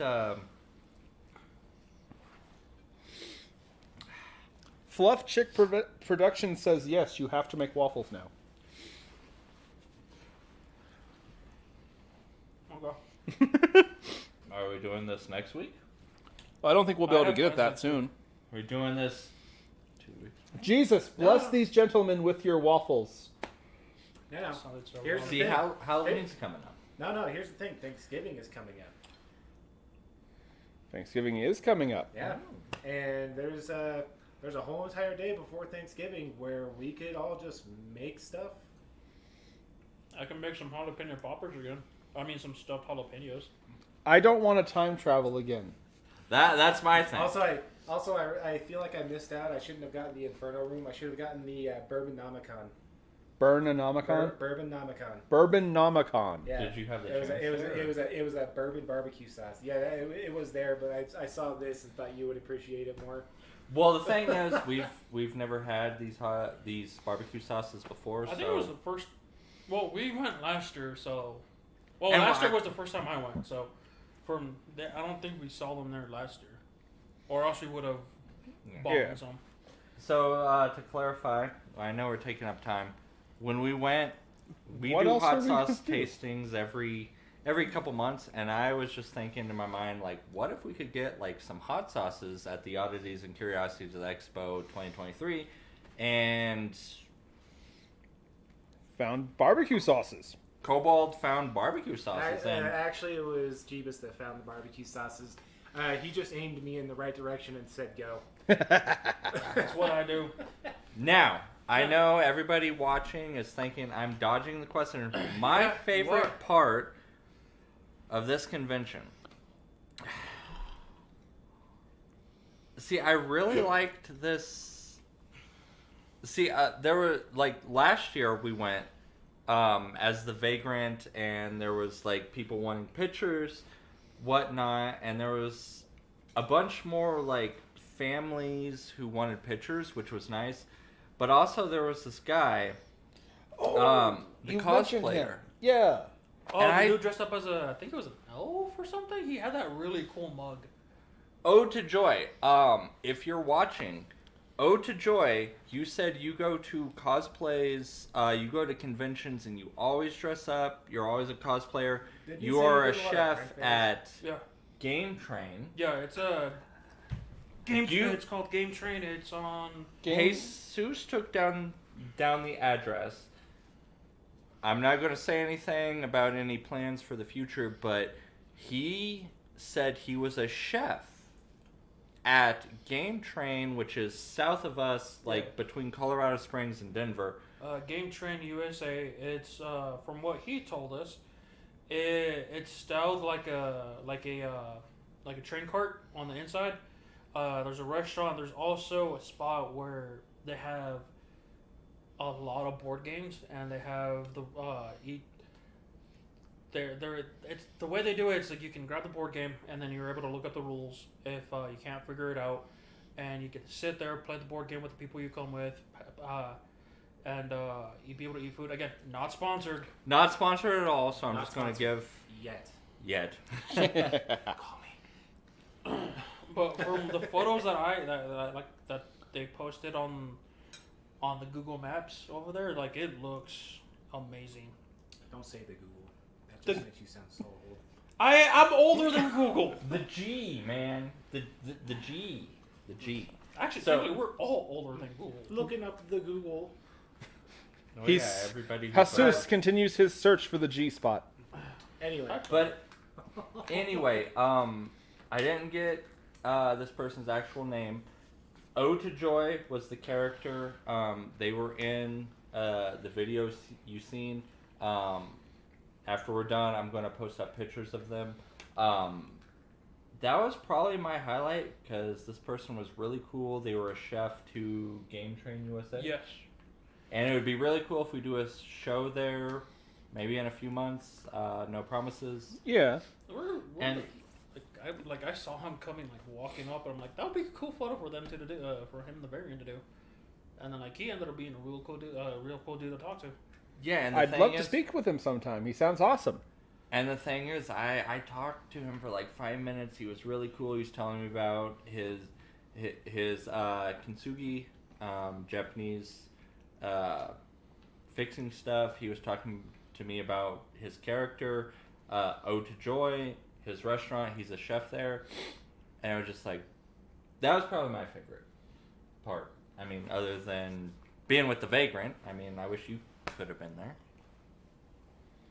I'm sorry, I was busy stuck in literally the worst place on earth. Oh my Was god. for they had And shipped I'm pretty it, sure we kids. can figure out other places. But now that I've ranted because they put me on the spot, what are your guys' favorite part of the Oddities and I think Curiosities? When I Honestly- escaped the Paradox engine and got back into reality is probably my favorite part. Thanks a lot, guys. Wasn't You're welcome. there a We thought you Bigfoot needed a expert break, there? so we hooked it up.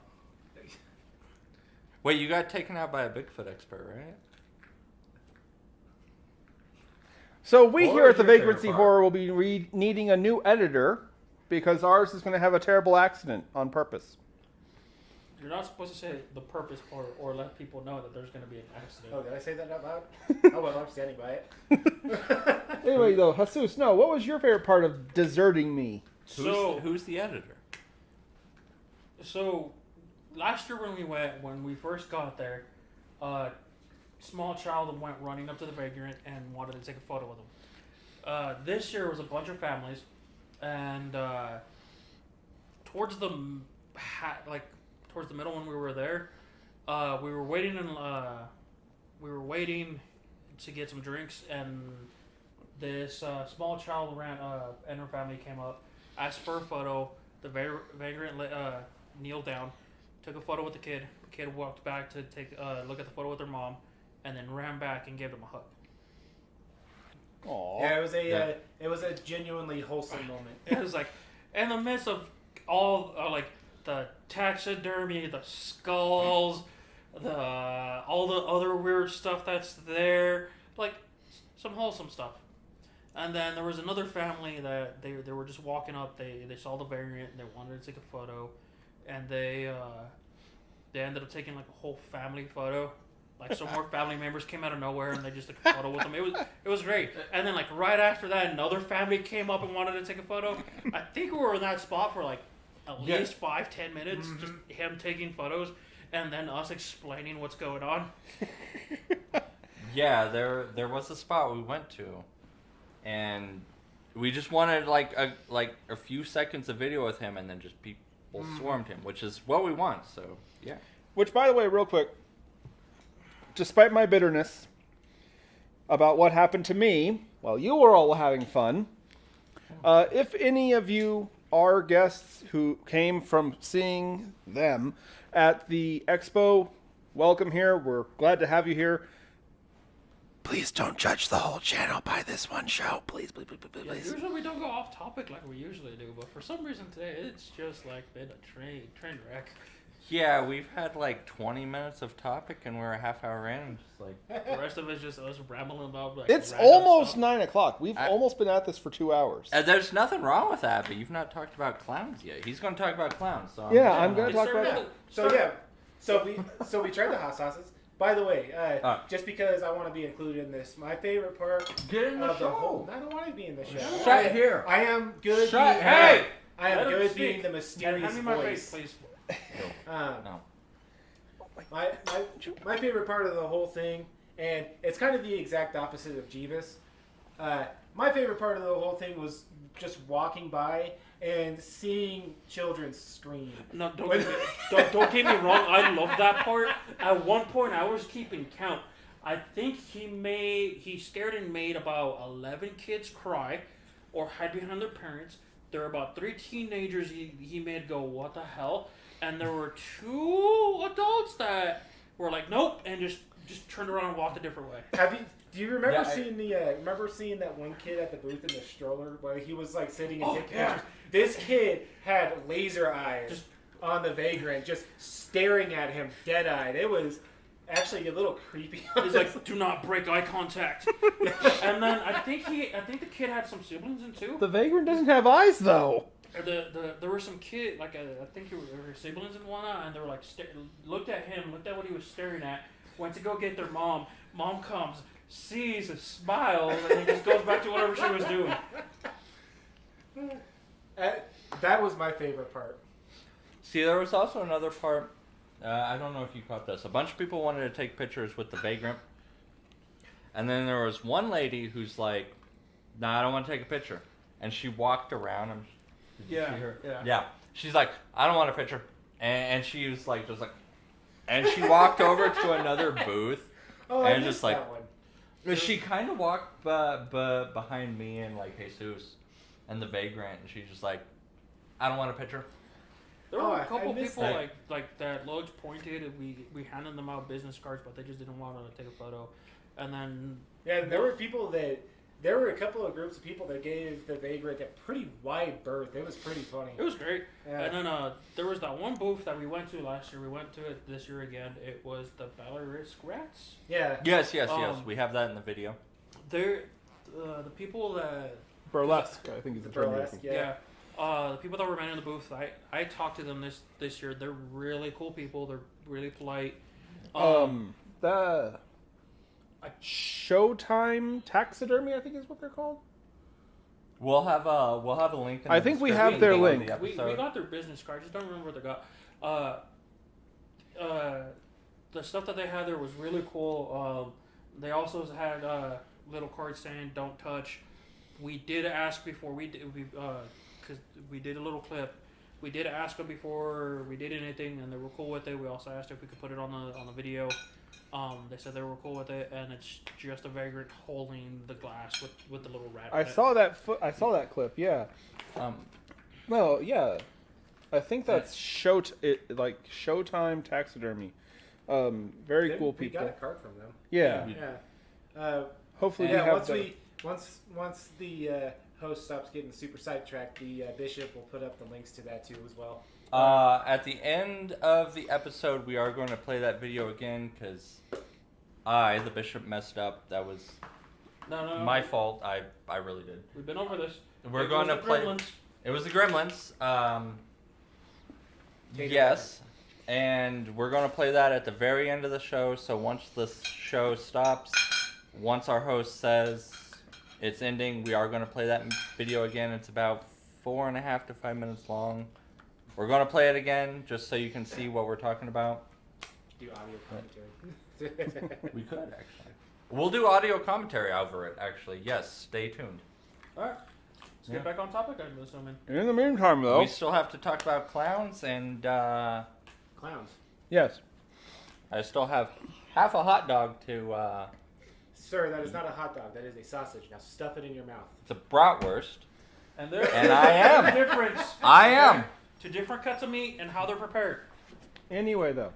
Okay, so And it was you delicious. were talking about falling down rabbit holes and stuff like that. Oh boy, howdy did we. I fell down a rabbit hole when I made the mistake to start looking into clowns. Now, real quick, I want to point something out. The clown is a new attribute of Halloween. Mm-hmm. And we were talking about this, earlier on. Everything's good? Everything's good. Okay. I think it started It was after kind the of John Wayne Gacy thing. he was the original Yeah, it evil kinda clown. It started there. The main reason. Sorry to. Oh to no, cut hey, you you're off. here to talk, man. The funny part is he only used it once when he was attacking someone. That we know of. The rest of the time he was going to kids' parties, stuff like that. But when he was in jail, most of his paintings that he did when he was dressed up as Pogo. Fun fact: last year when we went, I found one of his paintings at the con. Really? Yeah, it was $25,000, I believe, that they had it for sale. Yeah, it was several thousand. I remember it. And I thought it was cool, but then in my mind is this authentic? Is this actually real? Is this something that he painted, or is someone just forged? Yeah. Because I hate to say it, there is a subculture of serial killer Fans? I mean, do you... fandom where they like to collect all that stuff. Now, to be fair, I believe you said Gacy's your favorite serial killer? No, mine's I hate to say it, but it's Ted Bundy? Yes. The man who was evil. Yeah. I gotta say he's my guy because. Well, I mean, personally, my favorite serial killer, and I know we're getting off topic again. Personally, it's hard to compete with the S killer. Yeah. I know he's really obscure. I know he was only around for a little while, but that's. I mean, you're asking me, right? Yeah. But Gacy, his clown costumes are actually in a museum up in Vegas, and the owner of the museum, from what I heard, is a jerk. It's the host for Douchebaggins. Yeah, that dude. It's that dude. That's what we're calling him. Gonna hang out with that. Yeah, the Paranormal Files, I think, is the name of the show. Ghost Adventure. Ghost Adventure, something like that. But I heard Zach Baggins is his name. Yeah, he also in his museum he also has Ted Bundy's bug in there. And inside of his bug, like he had passenger seats missing, and like the interior door handle for the passengers there. We talked about Ted.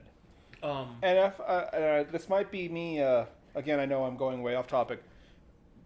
Bishop, didn't you used to say that your mom would compliment you, saying you looked like Ted Bundy or something like that? Are you Okay, sure? if we're going to go into it. Are you sure that was a compliment, not insult? No. Ted Bundy died in January 1989. By the I was chair. born in February 1989. I was always told by my mom about how I'm so handsome like Ted Bundy, and Ted Bundy's like so handsome, and he was such a wonderful man, except for he's a killer, and it's like, oh, well, he died and you were born, you're my son, blah, blah, blah, blah, blah. And I look like Ted Bundy, and then growing up, everybody told me I was a serial killer, or I was Adam Sandler. I'm just like, well, I like Star Wars. blah, blah, blah, blah, and that's basically the story. Okay, well, I didn't mean to put you on the spot like that, but yes, Ted Bundy he died right before I was born. I mean, if you go through the 8 to 9 to 10 months conception thing, yeah, it doesn't work out. But yes, yeah. My mom was like, oh, well, Ted Bundy was such a handsome man. You're such a handsome man. You should be a cop. Blah, blah, blah, blah, blah. And but I did not mean to open that box, I swear. But back to the evil clown. Yeah, I never killed anyone. Gacy, I think he's the reason why most serial killers aren't allowed to sell their whatever they make in jail anymore, because he made so many paintings, and I think it was a lawyer or it was a news reporter that was working with Gacy to like get his story and whatnot. And the way he had to do it was he had to take the paintings out and go sell them and give him the money. And then after that, they just like the warden or whoever just like put a stop to it. You know, I hate to admit it, but it would be interesting to have an artifact like that. It would, But yeah, no. There's another dude I follow on YouTube. He does autobiographies. He said it best. They shouldn't be remembered. The people who should be remembered are the victims. Yes, any prop, any fan memorabilia should be bought and then should be burned in a bonfire. I can respect that. I am kind of in a contrast because my grandfather always taught me that the way you battle evil is you laugh at it, you mock it. Don't give it the justification of saying it needs to be destroyed. It should be mocked and banished to some dark corner of history. What? I'm catching up. The open eyes. Jesus, bless these gentlemen with your waffles. Sorry Sorry to cut you off. But anyway, I'm gonna put a halo on one of them. oh my god. We had holy pancakes. Now we're gonna have holy waffles. No.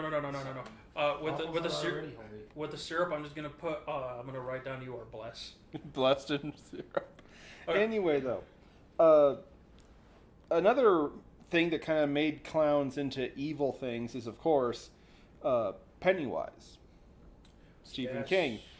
There was also the 2016, I think it was 16, where you had lots of people using clown costumes to try and prank people, and let's be honest, they were stalking. They were stalking, and when they got caught, they said it's just a prank, bro. Well, here's my thing. There's a difference between when you're trying to scare someone or trying to prank somebody, but when you're lying in wait for some random person to come by and then you charge at them or try to break into their car or try to get onto them, that's when you're going too far, and that's when it's no longer a prank. That's when it's no longer funny. You're putting fear into people, and you make people not want to deal with that. I'm more surprised that there weren't more fatalities when people were doing that. This is true. It was actually kind of, I guess it was kind of the good ending that it kind of blew over. But and it's sad because clowns are really misunderstood, and the funny thing is that I hate to admit it, but it's kind of fascinating. Like there, excuse me, there was like this whole world of clowns that we do not know about, we do not see. Okay? Now, I'm going to close out the chat here real quick so I can see my notes. Now, it should be pointed out that the term clown, a lot of people have different opinions about what is a clown. What is the definition? I will tell you the definition of a clown. It is a comedian who uses themselves as the medium of their comedy. It's pretty much just like a jester. Jesters were kind of the original clown, yes. But it's not just telling comedy. It's not just telling jokes. It is your whole person is put into being this show. It's the makeup. It's the the kind of jokes that they tell or skits that they do. And even farther, there is a hierarchy. Don't look at me like that. I'm not joking. There is a hierarchy to clowns. Now, let me explain. Let me explain. You have to be at this rank to get the nose. Yes. No. Are you serious? Yes, the nose specifically there's a specific type of clown that wears the big red nose. And it's actually a very high rank. Damn. Okay, I so was just been trying to put up a joke, but apparently not. Hong Kong? No, that's Hong Kong, sir. damn right. Anyway, so at the very top of now you keep in mind, clowns, this stuff goes back to like circus performing. Clowns often would have only themselves to depend on because everyone else has their own acts to do. So the clowns had to get their ducks in a row. Now, at the top of this hierarchy, and this is what they're called, by the way, I'm not joking, is a clown called a whiteface. This is a clown who usually has the big foofy collar, a hat on, not a wig, he has a hat. His face is painted completely white. He might have other markings, but usually it's just a plain white face, and he'll dress in what looks more like a suit. He is the master of all the chaos. He, during the show, is quietly and secretly giving signals to the other clowns of where they need to go, what joke are we doing next, hey, you, stop that, it's not working, hey, you, get over here. He is controlling the chaos. Now, he does this with the aid of his assistants, his right-hand men, known as Augusti, or a red clown. This clown, who's second in command, is the one that wears the big red nose, has the humongous shoes that are ridiculous size, baggy clothes, usually like an overall or something like that, and he, 9 times out of 10, is the butt of the joke. He's the one who gets pied in the face, or he trips and he fell down, go boom, things like that. These are the sad schmucks. That's actually why they have that big nose, Because if you're going to get hit in the face with a pie or a fish or something, you want that padding there to keep you from getting a concussion, basically. Huh. No, I think the padding's there to keep their nose from getting broken. That too. Yeah. But you get what I mean. And hide the blood. And hide the blood. Well, why do you think they wear red? They're called a red clown because they usually have red stripes or polka dots. They have red on them. They'll also have a white face, but theirs will usually be much lighter and it'll be mixed with shades of red to look like they're blushing or things like that. In the words of Deadpool, that's why you wear the red. So no one sees you bleeding. Yep. Or you wear the brown pants. But here's the funny thing. A lot of people argue that the red clowns are the original. They are the most directly connected to the court jester or the court fool. Because 9 times out of 10, the fool would be someone that the king or a noble could, get frustrated at and yell at and blame for things. But secretly, the jester is also his spy and constantly keeps an eye on the help and the servants and so on and reports to him through making jokes. Another thing about that too, the jester was also the only person in the kingdom that could speak openly about the king without getting beheaded. Yes, because he was actually, even though a lot of times publicly the king would be yelling at the fool and blame him for things and stuff like that, they were usually like pretty amazing advisors. They were very trusted, very close. And yeah, the whole thing about, the jester didn't make me laugh, so I'm going to have him executed. No. The jesters were like damn near untouchable. Because again, they were Even the ones. Executioners back in the day, they had certain roles that had to fill, and like they just couldn't go and just. Yeah, no, it's like I'm not gonna execute the jester. Are you joking? Are you kidding me? And what's funny is people couldn't interact with the executioners all that much. Most of their stuff were like their food, stuff like that. It was given to them by free. It was like donations. Yeah, you don't mess with the dude who will take your damn head off. But anyway. Or the clown that reports to the king. If the jester sees it, the king's going to know about it.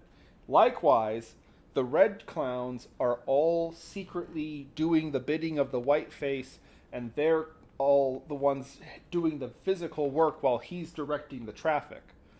Now, lastly, and I use this term loosely because there is actually a controversy that we have to discuss here. See, technically, depending on who you ask, there is one other kind of clown, and other people will tell you there's 2 other kinds of clowns. Now,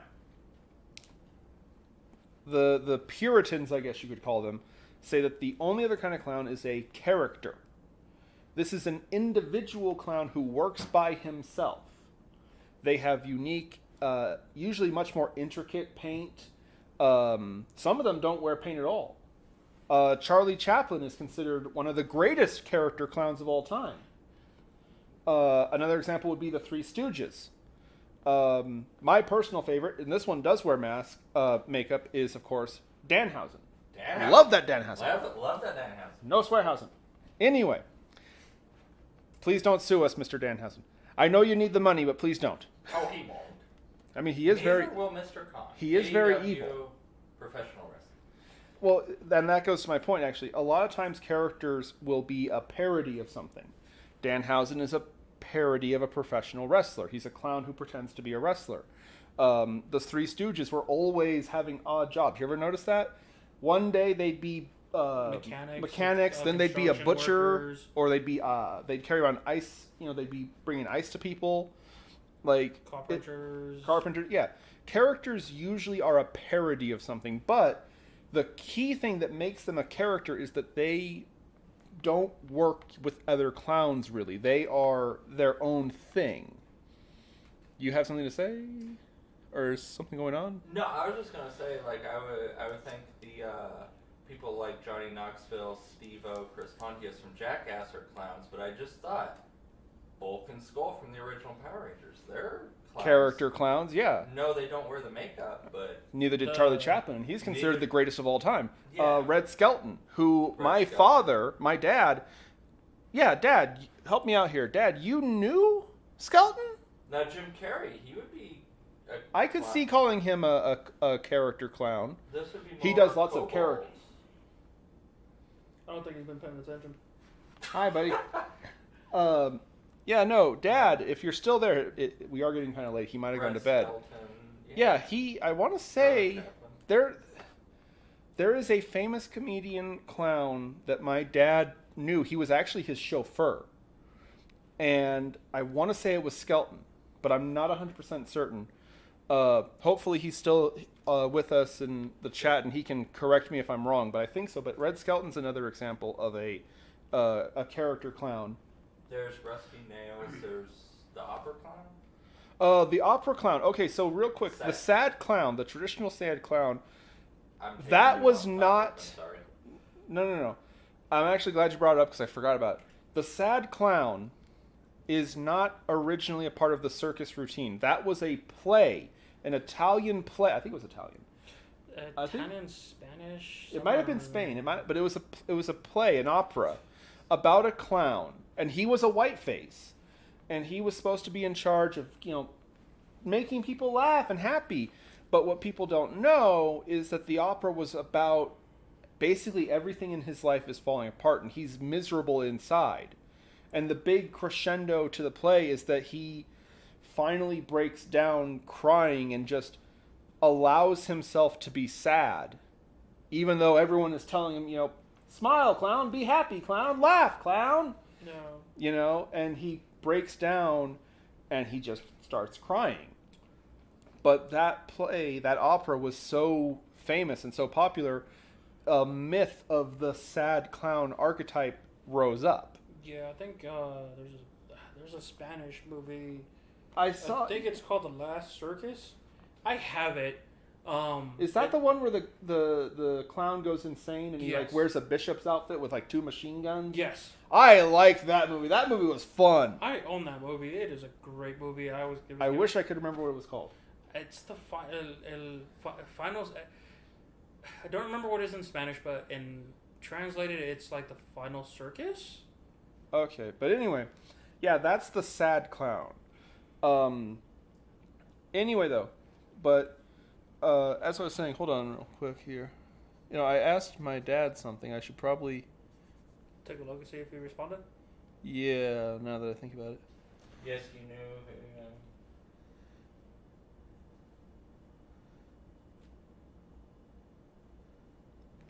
Oh, okay. So he was Skelton's friend. He was a friend of Skelton. I thought he was a chauffeur for him.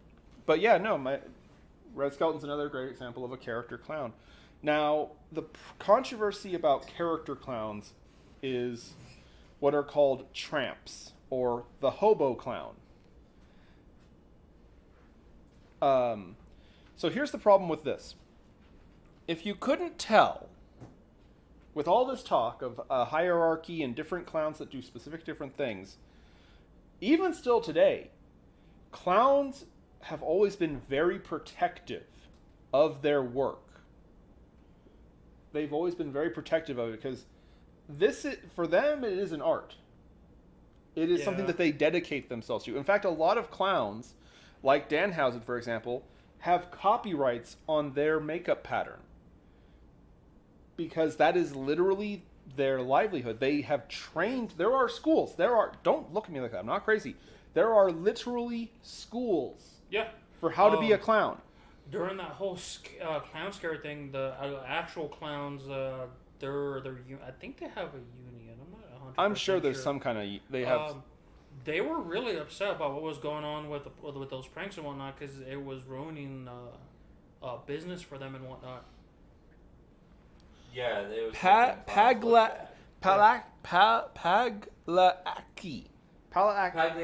Pagliacci, thank you. That's the sad clown. The famous sad opera clown. Laugh clown, laugh. Which is actually dance, funny man. Which is actually really sad if you think about it. I mean, but he was really great at what he did. He was sad clown. Yeah. White face. Yeah, I've heard stories that it's one of the greatest operas ever actually produced or something. I've heard people say that. I mean, I would love to. I wouldn't know. I wouldn't mind. But anyway, back to my point. Thank you, Sean, for getting the name. Mimes. sure, Mimes yes. are a kind of clown. There's a running joke that clowns and mimes don't like each other. I don't like mimes. Anyway, though, but back to my point. Clowns have always been very protective of their stuff. A legitimate clown, a real clown, they'll tell you, no, it is a art in itself. Especially because a lot of times, you know, like you were talking about with the Jackass guys. You gotta be tough if you're gonna be dumb, especially on purpose. Oh, dude, like just the stunts that they do, like you have to have a high tolerance. There was an episode of I think Family Feud, where the crew, the cast of Jackass was on there, and Steve-O, tased someone on his team that got the answer wrong, and the dude wasn't expecting. He's like, ah! It was funny, and then the host was. I can't remember his name. It's drawing a blank. He's like, what's going on? Like he went over to the other side because he didn't see it coming. Favorite Jackass crew member? Go. Chris Pontius. Johnny Knoxville. Knoxville, yes. I actually like Knoxville a lot. I think he does a lot of important work nowadays with self-improvement and being a motivational speaker. I personally agree with his creed. If you're not screwing up, you're not trying hard enough. That's a very important, because like I said, my whole channel, literally you watching this right now, this is literally because of the Knoxville mentality that you have to fuck up. I know, I said the F word. I don't care. You have to screw up. And that's kind of, something that you learn with clowns. Half the time clowns, the joke is that they're doing it wrong, Look at those guys. They don't know how to fix a plumbing, things like that. But anyway, so as I was getting to the point, clowns are very protective of their work because it is absolutely an art. It does deserve respect. Yeah, they can be kind of creepy, and yes, there have been bad ones. But no, clowns absolutely... Rodeo clowns? Oh, God. Those guys take a beating. Oh, hey, Steve, do me a favor. Go stand in front of that 8,000-pound pure mass of anger and horns. You'll be fine. Oh, Steve! Boink, Steve's like 50 feet in the air and come crashing down. Man, I think it's in Mexico. I'm pretty sure it's in Mexico. There's one of them where... what's that one thing? You sit on one side, and then the other person sits on the other side, and one goes up. One goes seesaw. Down. A seesaw.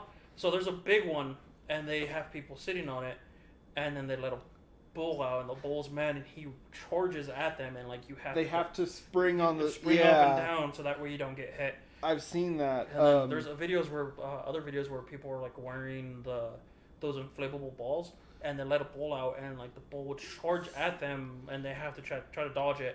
But I've seen people get hit, and then they go flying. Real quick, and I know again we're getting way off topic here, but I'm going to say this: do not underestimate the power of a bull. He is faster, stronger, and smarter than you realize. Yeah, Peter from Family Guy found out the hard way. Anyway, back to the point I was trying to make. A long time ago, this was during the Depression, actually, the 20s, the 30s, and so on. Circuses would come into town, and very often, because a lot of people don't have jobs, a lot of people don't have homes, homeless people would go to the circus and be like, hey, do you have any part-time work I could do? And the circus doesn't give it to them. They're like, well, we have a clown bit. You want to be in the background and carry a bucket of water somewhere or something?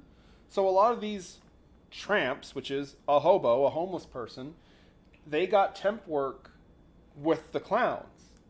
Meanwhile, the actual clowns literally go to school, practice, they train, they create their own characters, they do all this stuff, all this work they put into it. And then these literally filthy, unwashed people are just in their act. It's not their fault they were unwashed. It was the depression. But you get the point. Yeah, I get the point. This divide was driven between clowns and hobos or tramps because the clowns took it as the hobos were invading. They were muscling in on their jobs, their work, their art. And so, today, even today, you say if you mention tramp clowns or hobo clowns, you might be going the right direction for getting hit in the face. Like, no, seriously, it is like the Bloods and the Crips.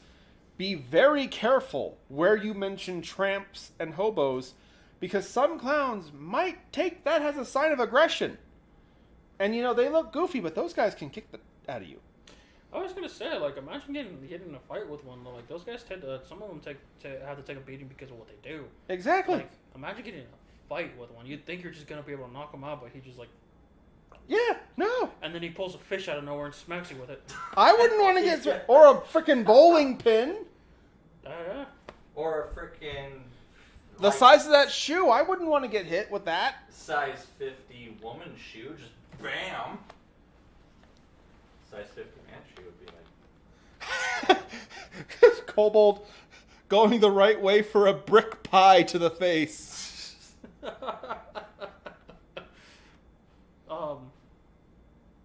There's also that hotel. I don't remember where it's at. I know it's somewhere in the States. Yes, At Nevada. The clown hotel. The creepy clown hotel. Room is it's all clown based, but each room has a different type of clown in it. It's themed differently, and from what I heard, it's pretty haunted. Yes, allegedly it's haunted. Super haunted. It's If right you next wanna to a give us- cemetery. Yes, it's right in front of a cemetery. $3,500. We'll go there and film an episode. I would not be opposed to it if I mean. But yeah, I know what you're talking about. Yeah. Yeah, but no. I'm not gonna be sleeping in that hotel room. I can tell you that right motherfucking now. Can't sleep, clowns will eat me. Can't sleep, clowns will eat me. Simpsons No, right. I have issues when there's like something that can stare at me when I'm sleeping, and yeah, no. Anyway, though. Clowns are creepy. Dolls are creepy. Oh, good thing you're already dead, Famine. Jeez. And then there's Rosadoo back here. The cursed doll. Yeah. But anyway. Who's probably the most haunted thing in this room, but who's not creepy at all. No, she's a good thing. Now what we should be do is one of these days is go to like the thrift store or those antique stores that have like those old school dolls in there. Oh, gee. I hate porcelain dolls. And like film and be like, if there's someone here, blink. I've seen people actually get responses like that out of Yeah, dolls. like there was one dude. He was I think in a retail store and he like said something, and like one of them like just moved towards him and he punched the doll and just left. I remember there was somebody who was at the Isle of the Dolls actually, and he was getting big balled. You know what I mean? He was like, you're just a bunch of dumb dolls. You're not going to do anything. You're not scary. You can't make me jump. And one of them, the doll's eyes opened up, and he literally screamed. And I'm talking like that. What's the term? The high-pitched singers in an opera. Soprano. Soprano? Is that a soprano? Where's Where's the damn kobold? He would know this. He's in the back, I believe. Anyway, it doesn't. Yeah. Anyway, though, but no, like he got really high-pitched scream and jumped about 10 feet back. He was not expecting the doll to actually answer. Yeah, soprano is the. The high-pitched singer in an opera. And then going back to like clown things. Hey, how about we talk about clowns tonight? What was that movie? The one with the kid and she got sucked into the TV? Poltergeist. Poltergeist. There was the clown The in that clown, one too. the clown doll. And then Scary Movie 2 is like. Oh, jeez. He wasn't scared. But I'm talking about the original one though. Yeah. Scary Movie 2 is like, don't get me wrong, the movies are funny. Like I funny, like the first two. Um, Scary movies, I mean. And then there was a American Horror Story, I think season 2, 3? 4. 4. If I remember correctly, it's 4 Freak Show. Yeah, and then there was the. Because it was Haunted House, Asylum, Coven, and then Freak Show. There was the dude that was the clown in there. He wore a mask and Because he like shot his lower jaw off or something. Yeah. Twisty the clown. Best season, by the way. Yeah, I'll agree with you on that actually. Sorry, we're No, they're like most clowns tend to get bad raps, but but when we go to the circus, we get to laugh, we go to have fun. But when it comes to like pop culture, it's always The scary, evil clowns. the Joker. Joker, yeah. Like, I mean, most people don't get this. Like when the Joker first came, like when he was first introduced, he was a gag character. He wasn't that bright. The boner of all boners. Yeah, I've seen that. I have seen that cartoon, he that was comic book. Pretty big idiot. Like when he killed Jason Todd, he didn't have a plan for that. He just thought it was funny to beat him with the Crowbar. With a crowbar. Afterwards, after he's done beating Jason Todd with a crowbar, he knew that Batman was going to be mad, and he knew Batman was going to come after him. He didn't know what to do. I'll just blow up the building with Jason Todd and his mom in it. That's going to stop him from coming after me. Oh yeah, that worked out real well, didn't it? Oh yeah, and then he became the ambassador to whatever country that we're in the comic, and Batman technically couldn't touch him, and Superman shows up, and Batman just tells him move or else. like Batman was done, but a few comics after that, it wasn't until like not a few. It was I think until the 2000s is when they started changing the Joker and how he's Batman's equal into yeah, he's not a fool anymore. No, he's smart, he's intelligent, he knows what's going on. Oh, my mother has brought up a point. Killer Clowns from Outer Space. A wonderful movie, in my personal opinion. Yeah, there were actually some paintings up at the convention. One of the booths had a couple of them just spread out. They looked pretty good, well painted. The Spirit store that I work part-time at, we have those guys all over the damn store. The Killer Clowns from Outer Space. Like, for some reason... They're gross.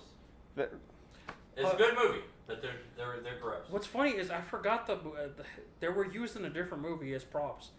I just don't remember what movie it was. Yes, you are right. What is it? But no, I like the Killer Clowns from Outer Space. That's a fun movie. So actually, about the Killer Clowns from Outer Space, the song, the theme song that they made for it, the band, as from what I understand, did not know anything else about the movie. They knew the title, and so that whole song is literally just them saying random stuff about space and murder clowns. That's fantastic. It literally was just improv songwriting, because they knew, okay, we're doing the song for a movie about murderous clowns from outer space. They literally didn't know anything about the movie. They didn't know about any of the characters. They knew none of the plot points. It literally was just something about clowns in space and their killers. And then, what's another pop culture one that's... I'm trying to think of other... There are other killer clown movies. It is a famous one. Pennywise, yeah. The 90s miniseries. No, the question is, which one do you guys prefer? The 90s miniseries or the... All hail Tim Curry. Oh, that's a hard one. Like, don't get me wrong, Tim Curry was fantastic. I love him as an actor. Marvelous man. And for the record, while he's still alive, I've always loved him. Oh, dude, same. Yes. I love like watching movies with him. He's a fantastic actor. Horror wise, the new ones kind of get that feel. But like I prefer the I own the miniseries. I own It 1, It 2. But my favorite movie with him is the Rocky Horror Picture Show. Yes. You can tell. And you can tell a lot about what you need to know about a person by asking them the question, "What is your favorite song from Rocky Horror Picture Show?" Oh, dude, it's been a hot minute since I've seen that movie. Time Warp. Yeah. I know Time it's Warp. The most Let's do the Time one, Warp. It's the most or Hot Patootie. Hot Patootie. I love Hot Patootie. Yeah, I gotta say Time Warp. I know it's the most. What about you, chat? What is your favorite? And then when he's introducing his his creation. I'll Make You a Man. I think. Yeah, that one.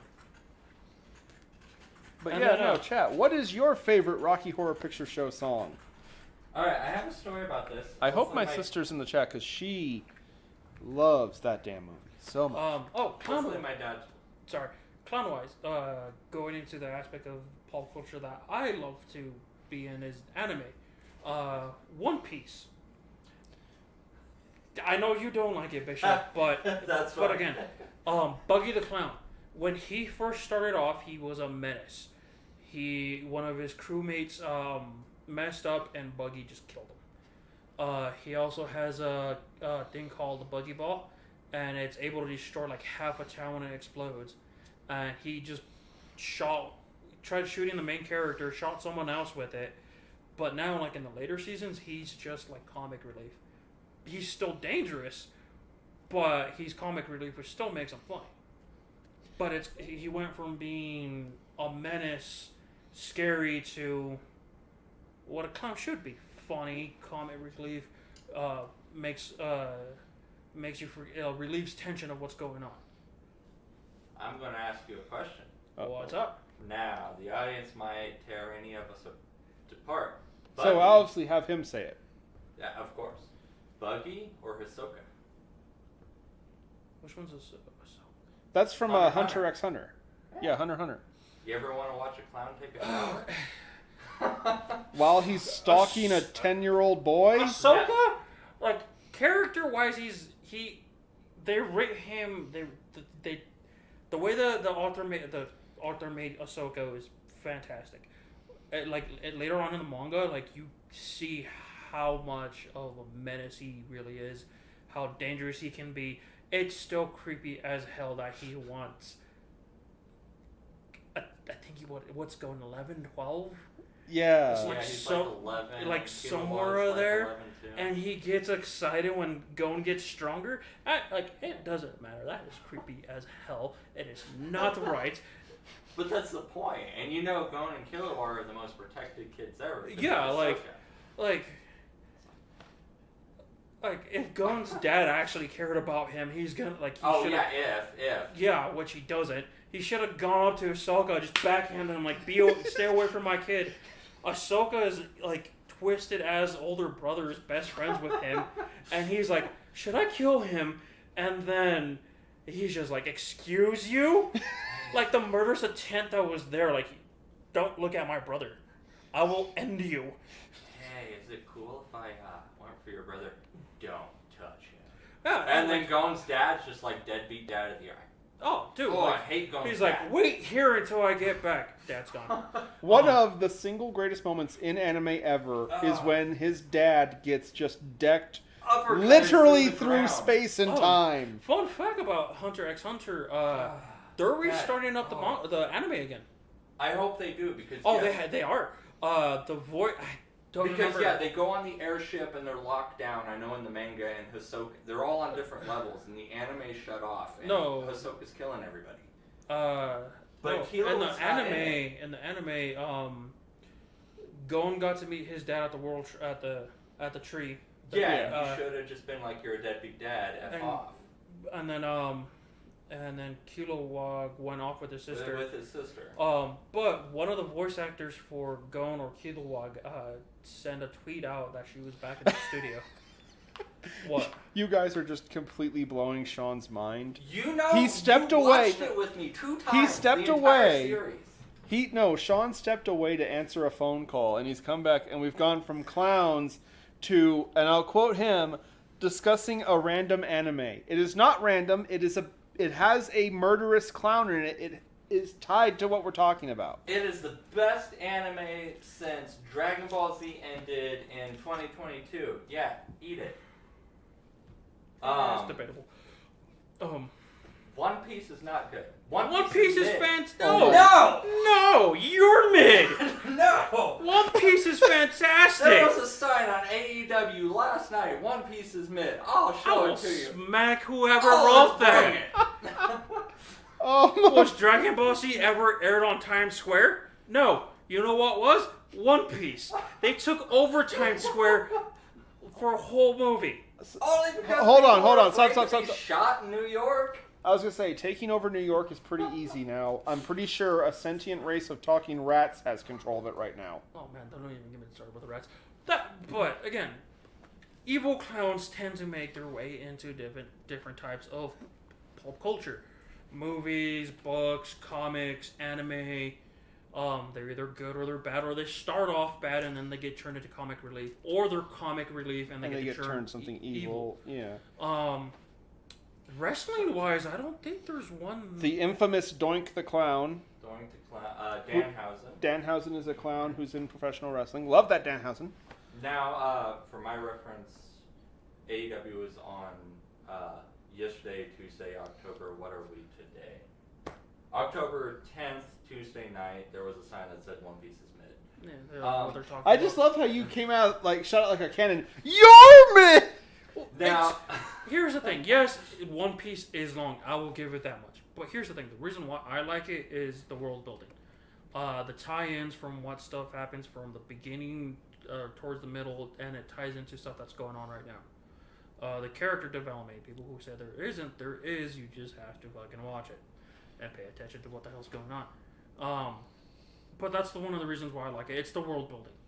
I love world building, especially when stuff gets tied in, and then the author, he has no problem stopping with whatever's going on with the main character and the group that he's with to tie in to go see what's going on with this group of people that's going on at the same time. Yeah. That's my thing. That's what I like. Most shows, most manga won't This is becoming one of the longest episodes we've had, and I think no, dude, it is 9:30. We have been at this for 2.5 hours. okay, And we've hardly talked about the freaking topic.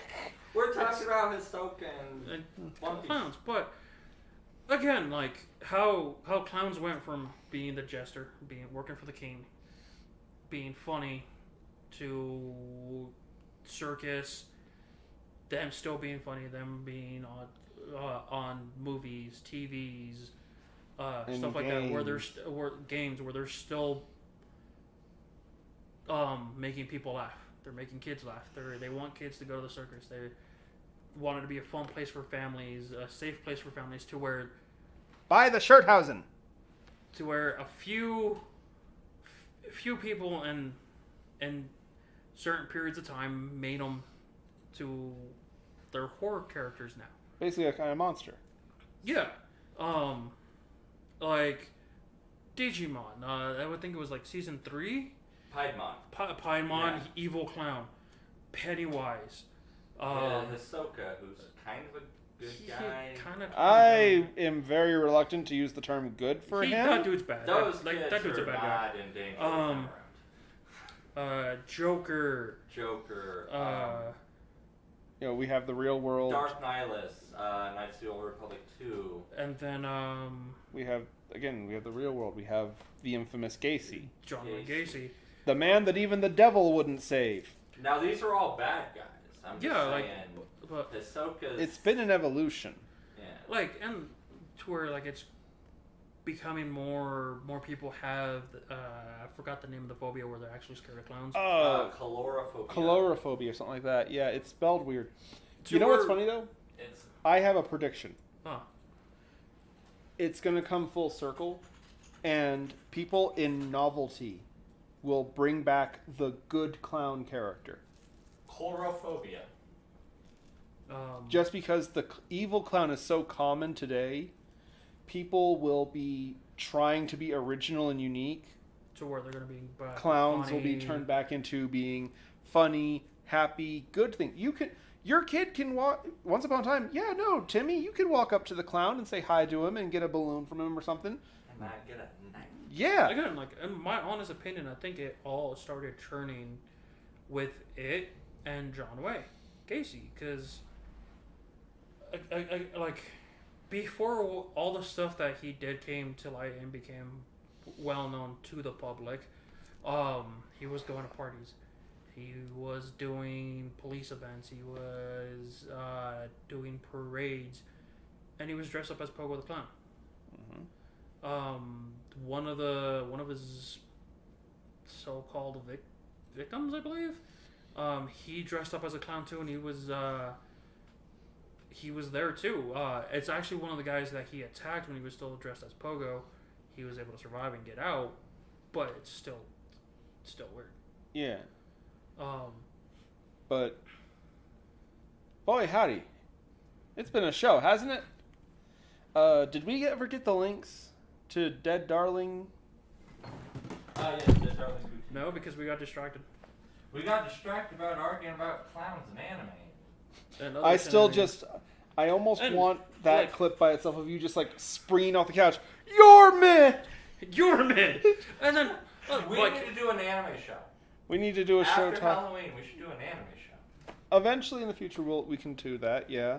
but no, like clowns have gotten to the point where they're just they like down the line.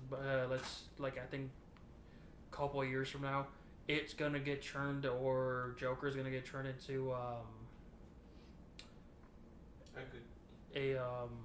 he's pretty much gonna become like Bigfoot. He's gonna become a cryptid. There's someone gonna be a clown that's gonna become a cryptid. Well, the thing is, every 20 years, and this is like an American politics thing, every 20 years it shifts. Yeah. So it's like you have scary Up becomes clowns, down becomes and up. there's going to be happy clowns, and then scary clowns, and happy, Yeah. it's- No, but like here's another thing. Imagine having a phobia of clowns. You're scared of them during that time when people were scared, like doing that, and like you're like driving home. Some dude comes out out of the corner just dressed as a clown. Yeah, you just bam your window as a clown. Yeah. Like imagine if someone had a panic attack or something. What a like that. punchline. Again, I'm like most people like that were driving cars and shit, and like and the clowns would pop out. Like I'm more surprised that the people didn't floor it. Tell the truth. Tell the truth to this live microphone. Would you swerve to hit a clown? Okay, if I was minding my own business and it was around that time, and a clown came out, and I said like, no, Back off. no, back off, go away. And they continued, Good night, Mom. Love you, Mom. and they continued, and they charged at me. I'm going to feel for my safety, and I will defend myself accordingly. As should be Everybody else. Right. Now, if I am a vehicle and you do that, and there's a couple of you, y'all gonna get hit. See, I was making a joke. Like, you know. Like- No, I'm not. Like, I'm 100% for people defending themselves. If you feel like you're in danger, Yeah. and Absolutely. Do not play it. Real quick. if you feel you're in danger and you have a way out, take that way out. Let it be. Yes. Like, say that you will defend yourself accordingly to defend yourself. You don't feel safe, and if there's a way for you to get out, get out. And if not, fight your way out. Mm-hmm. And if it means that you have to take someone out in order for you to get back home to your loved ones, do it. That sucks, It sucks. Do it. but it's the reality that we live in. But No. then don't just leave the scene. Call the authorities. Let them know what happened. What's going on. Do it the right way. Yeah. Yeah, no, if somebody comes into your house, if you need to protect yourself or your family, Especially if it's Pennywise. Oh God, yes. blow them away. My grandfather, If and you- I'll wrap up by bringing this up. To close that out, actually, my grandfather once told me. He said, "Sport." He always called me Sport. Sport. The only truly dishonorable thing is not doing everything you can to protect yourself and the people around you. Fight dirty. Use whatever. Yes. If a clown is trying to hurt you or kill somebody, yes, hit them with the f***ing car. Again, or you're- anybody who walks into your house or tries to castle doctrine. You're not in a legal fight. You're not in a boxing ring. You're not in a wrestling mat. You're not in a dojo. You're not in a fight with a referee. Anything and everything goes. Yes. Life ain't fair. Why should you fight fair? I remember my grandfather, sometimes he would take me in the backyard. He had a wooden sword or a stick, and he would swing at me and say, "Defend yourself, sport." And I'd say, Grandpa, that's not fair. He looked at me and went, "Well, duh, if someone wants to hurt you, you think they're going to play fair?" Yeah, it's like teaching your Padawan a lesson. Like, all right, we only use fists. Oh man. The hell we do. You kick him in the nuts. Like, that wasn't fair. It's like you're in a fight for So- your life. There's nothing fair about fighting. D&D You survive. campaign I'm in right now. We're playing like we're playing younglings. Oh, as younglings, like right when Order 66 happened, Oh, dear. Oh, nice. and I'm playing. I forget the name of the race, but like it's the shark people. Oh, I know what he's talking about. Yeah. They're from the Clone Wars. Mon Calamari, yeah. Not Mon Calamari. The shark. The Shark People. Yeah. Yeah, the CIA, the Confederacy of Independent Systems. Yeah, I'm Channel, playing as yeah. one of them, and like they're sharks. They're predators. Yeah. I'm playing it like I'm trying not to be evil. I'm trying to play as a passive and whatnot. But like in the last session we had like the dude we were dealing with like he said some stuff that pissed off my character, and my character's still young. He's still a kid. Yeah, Riff Tamsin, Confederacy General. He I went to go bite the dude, and I kind of bit him, and then I started shaking my head like a toy when he had like a dog when he has like that squeaky toy he likes, and he shakes his head really hard. Yeah, I was doing that, and the head went that way, and the body went that way, and the other player that we're with, the captain of the ship that we're like on, it's just like fuck. And No then Swearhausen. And then my the DM was like, "Hey," I'm like, "Yeah, that's a point towards his dark side now." Caradon, General Riff Townsend from Confederacy of Independent Systems. Yeah, I'm playing his species. But anyway, guys, this has been one of the most wild. I mean, I know I say that a lot, but this has been a We wild went off episode. topic so much. Can we actually get to the real show and talk about sideshows and clowns? Yeah. Maybe we'll do that next All right. week, guys, because it is almost 9:40. We are getting dangerously close to a 3-hour show. I think one day we should have a 3-hour show. Weren't you the one saying we should just be on 24 hours? Yeah. And see when we drop or something like Yeah. that? We need an anime show. Every 3 hours we switch topics. Anyway, boys and girls. If we're gonna do an anime show, an anime episode, we should do a horror one, Horror animes. which is a popular subgenre of anime. Why? You have not seen Cromartie High School. Cromartie High School is not a horror anime. It's a comedy. It's like one of the best. Ugh. It's one of the best. No, seriously. It is one Send of me these the things- name. I'll take a look at it, and I'll let you know what I think. It's a super short anime, too. It's like... Every My- episode's only like 12 minutes I long. don't like it when they're 12 minutes long.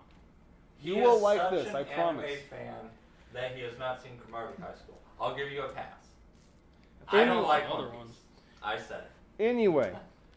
This is my big buddy, Jesus, Jeebus. We got the bishop over in the corner. Scraps went to bed. To be fair, it is pretty dang late, and he has to get up at like freaking 4 a.m. So, unfortunately, that happened. My dear doggos, of course.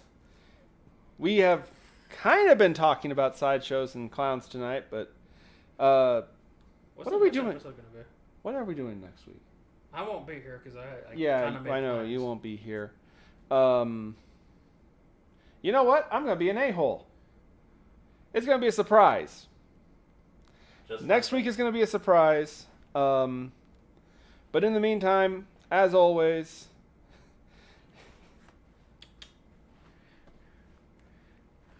Jeebus, yeah. Anyway, as always, guys, everyone who came from the expo, we're glad to have you here. Oh, wait! There is something actually. We have a new episode of the Vagrancy Horror. The I still spirit. haven't seen it actually. I'm probably gonna check it out tonight. No Swearhausen. I'm trying. Okay. Anyway, yeah, the Scribe, the Ghost, and the Beast is up now. Our newest episode. It is a divergence from the ongoing story arc that we've been telling over the past few episodes, but I think it's actually one of our better ones. It was a lot of fun to do. Go check it out after the show. And oh wait, something's going on. I think he's gonna get the link for it and put it in the comics. I think next year when we go, because I brought it, you weren't there, but I brought it up with the bishop and the Cobalt. I think next year, after each of us have done a role in the show, or if we've done a role, like done a voice for a character in the stories, we should cosplay as them. Well, hopefully I'll be able to get there this time. Don't sleep in this time. And don't get into a random vehicle with someone you don't know. He was a Bigfoot expert. So You know it's what's okay. funny is back in the day we would tell kids not to get in vehicles. We were talking about that literally don't, last week, don't get weren't into we? cars of don't get into strangers' cars. Don't uh, meet people. Don't meet people online. Don't get into strangers' cars. Don't take candies from people's vehicles. And now, Now it's we use- talk to people online. We get into people's strange people's vehicles, and then in some areas they'll have cars pull up to schools and they'll open up the trunks and candies will be there, and they'll have kids going up to the cars to get the candy And water. and Yeah. water and stuff. Mhm. But like, yeah. I remember one of the funniest, coolest things at Walmart. I was out there and some guy just drove by slowly. He rolled down. He's like, "Hey, you're an essential employee. Thank you." And he gave me like 2 double shots of rum. And I'm like, "Thank you, sir." He's like, "No, I really appreciate you. That's for you." And I'm like, I there was Glug, glug, glug, one glug, glug. winter where I was still a car pusher, and I survived. and I was like the only car pusher like in the parking lot, and it was like it started snowing pretty bad. Some dude gave me like $40 to go get me some ham warmers, so I could go buy myself some ham warmers and stuff. I'm like, sweet, I bought me food. Anyway, though, did we get the link up to the We new did. episode? Yeah, he just drove by. He's like, "Thank you for being an essential employee. I appreciate you. Here you go." It's like I don't 2 know, shots no. of rum. And then Dare, Oh, dare. like we won't do drugs, blah blah blah. Like Oh. we won't drink. that. We let we let that failed poor that guy- dare real bad, didn't we, boys and girls? We filled that line. That line's rolling down in his grave. Well, I've never done heroin. Neither have I. Don't look at me. I haven't done hardcore stuff. I'll admit that much. Like heroin? Well, I've done something. Okay, we're gonna stop before he says something. Yeah, we're gonna do that. We're gonna stop you before you say something that'll get you deported. Anyway, I'll just be back with two this weeks has later. been From One Side to the Other. I am Kristoff N. Oh! Oh! Dude, why do you always hit him in the same spot? I was gonna throw it at you, but you said no. Because I'm a guest. That means Go I should fuck throw it at yourself! I think we should have some helium for the next episode. Shut up, you prick. I am Kristoff Enchester, still the Prince of Darkness. And as always, boys and girls, keep checking the shadows. And yummy. And like I promised, we're gonna do a voiceover of this stuff. I still think that I am the victim here. I ended up here again. Hello. Yes, random person on the internet.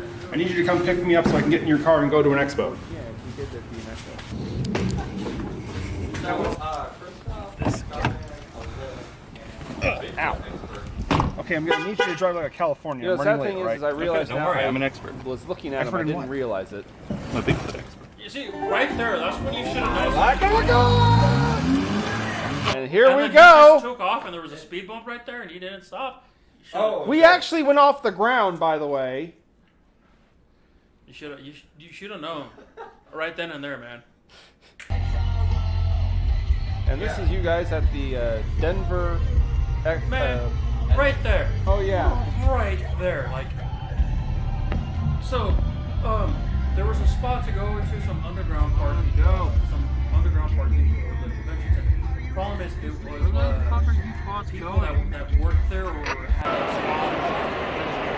So Right, there was a line Start going up and down the sides. as they can. It irritated me because it was bumper right where that video. I was like in the middle of the road, the intersection, and the light just turned to yellow.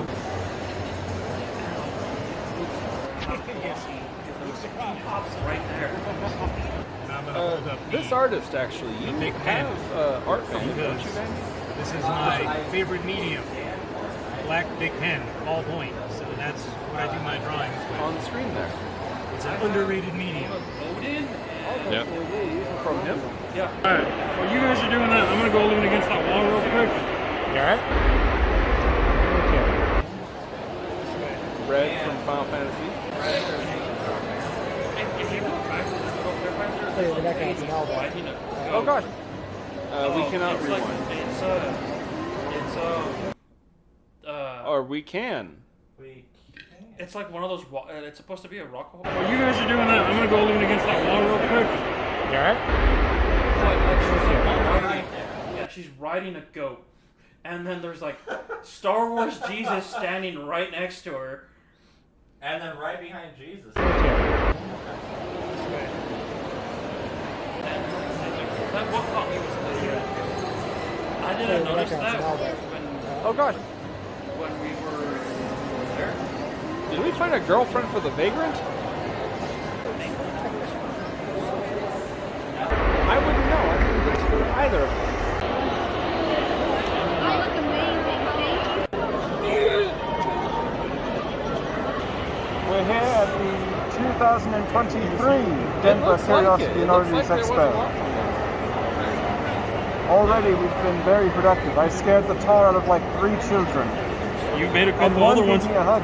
Yeah, one gave him a hug. You made a few other feel uncomfortable. You took a couple photos. Actually, you took a decent amount of photos tonight. Or today. Can I take a picture like this? Is Like Hours that. and stuff. That's where we're getting the. No, these are the rocks. No, these those are the are rocks. We took my black light that I have on, And and then right hovered after over that- it, the whole entire thing would light up like a light bulb.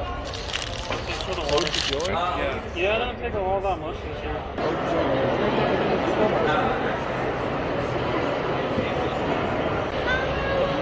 They look like the red Actually, bull. this, like, none of the. There he is. That we saw outside dressed up as There's maids a- are in here.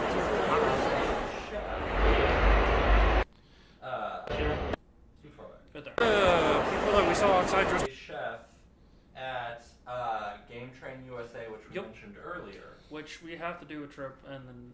But I think before we go, we should call. Of course. And see if it's okay with us to film. Yeah. And this is Ode to Joy. He is a. See, I talked to him. He goes to a bunch of conventions. He has several different characters. This character is Ode to Joy, and he was actually a really great guy. He's a chef at Game Train USA, which is just south of Denver. Yeah, I think. People that we saw outside dressed up as maids are in here.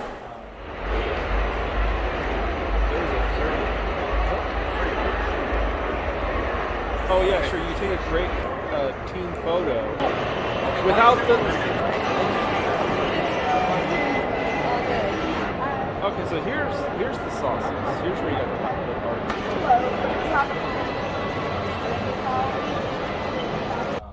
the sponsored. Wolf Moon, amazing. We're not sponsored. Okay, but Wolf Moon is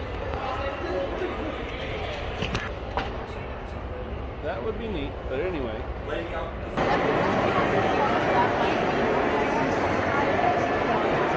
They've been sizing up a giraffe. And we're back. And we are back, but Time to go. Yep. Go check out the Scribe, the Ghost, and the Beast after this, and we will see you guys next week.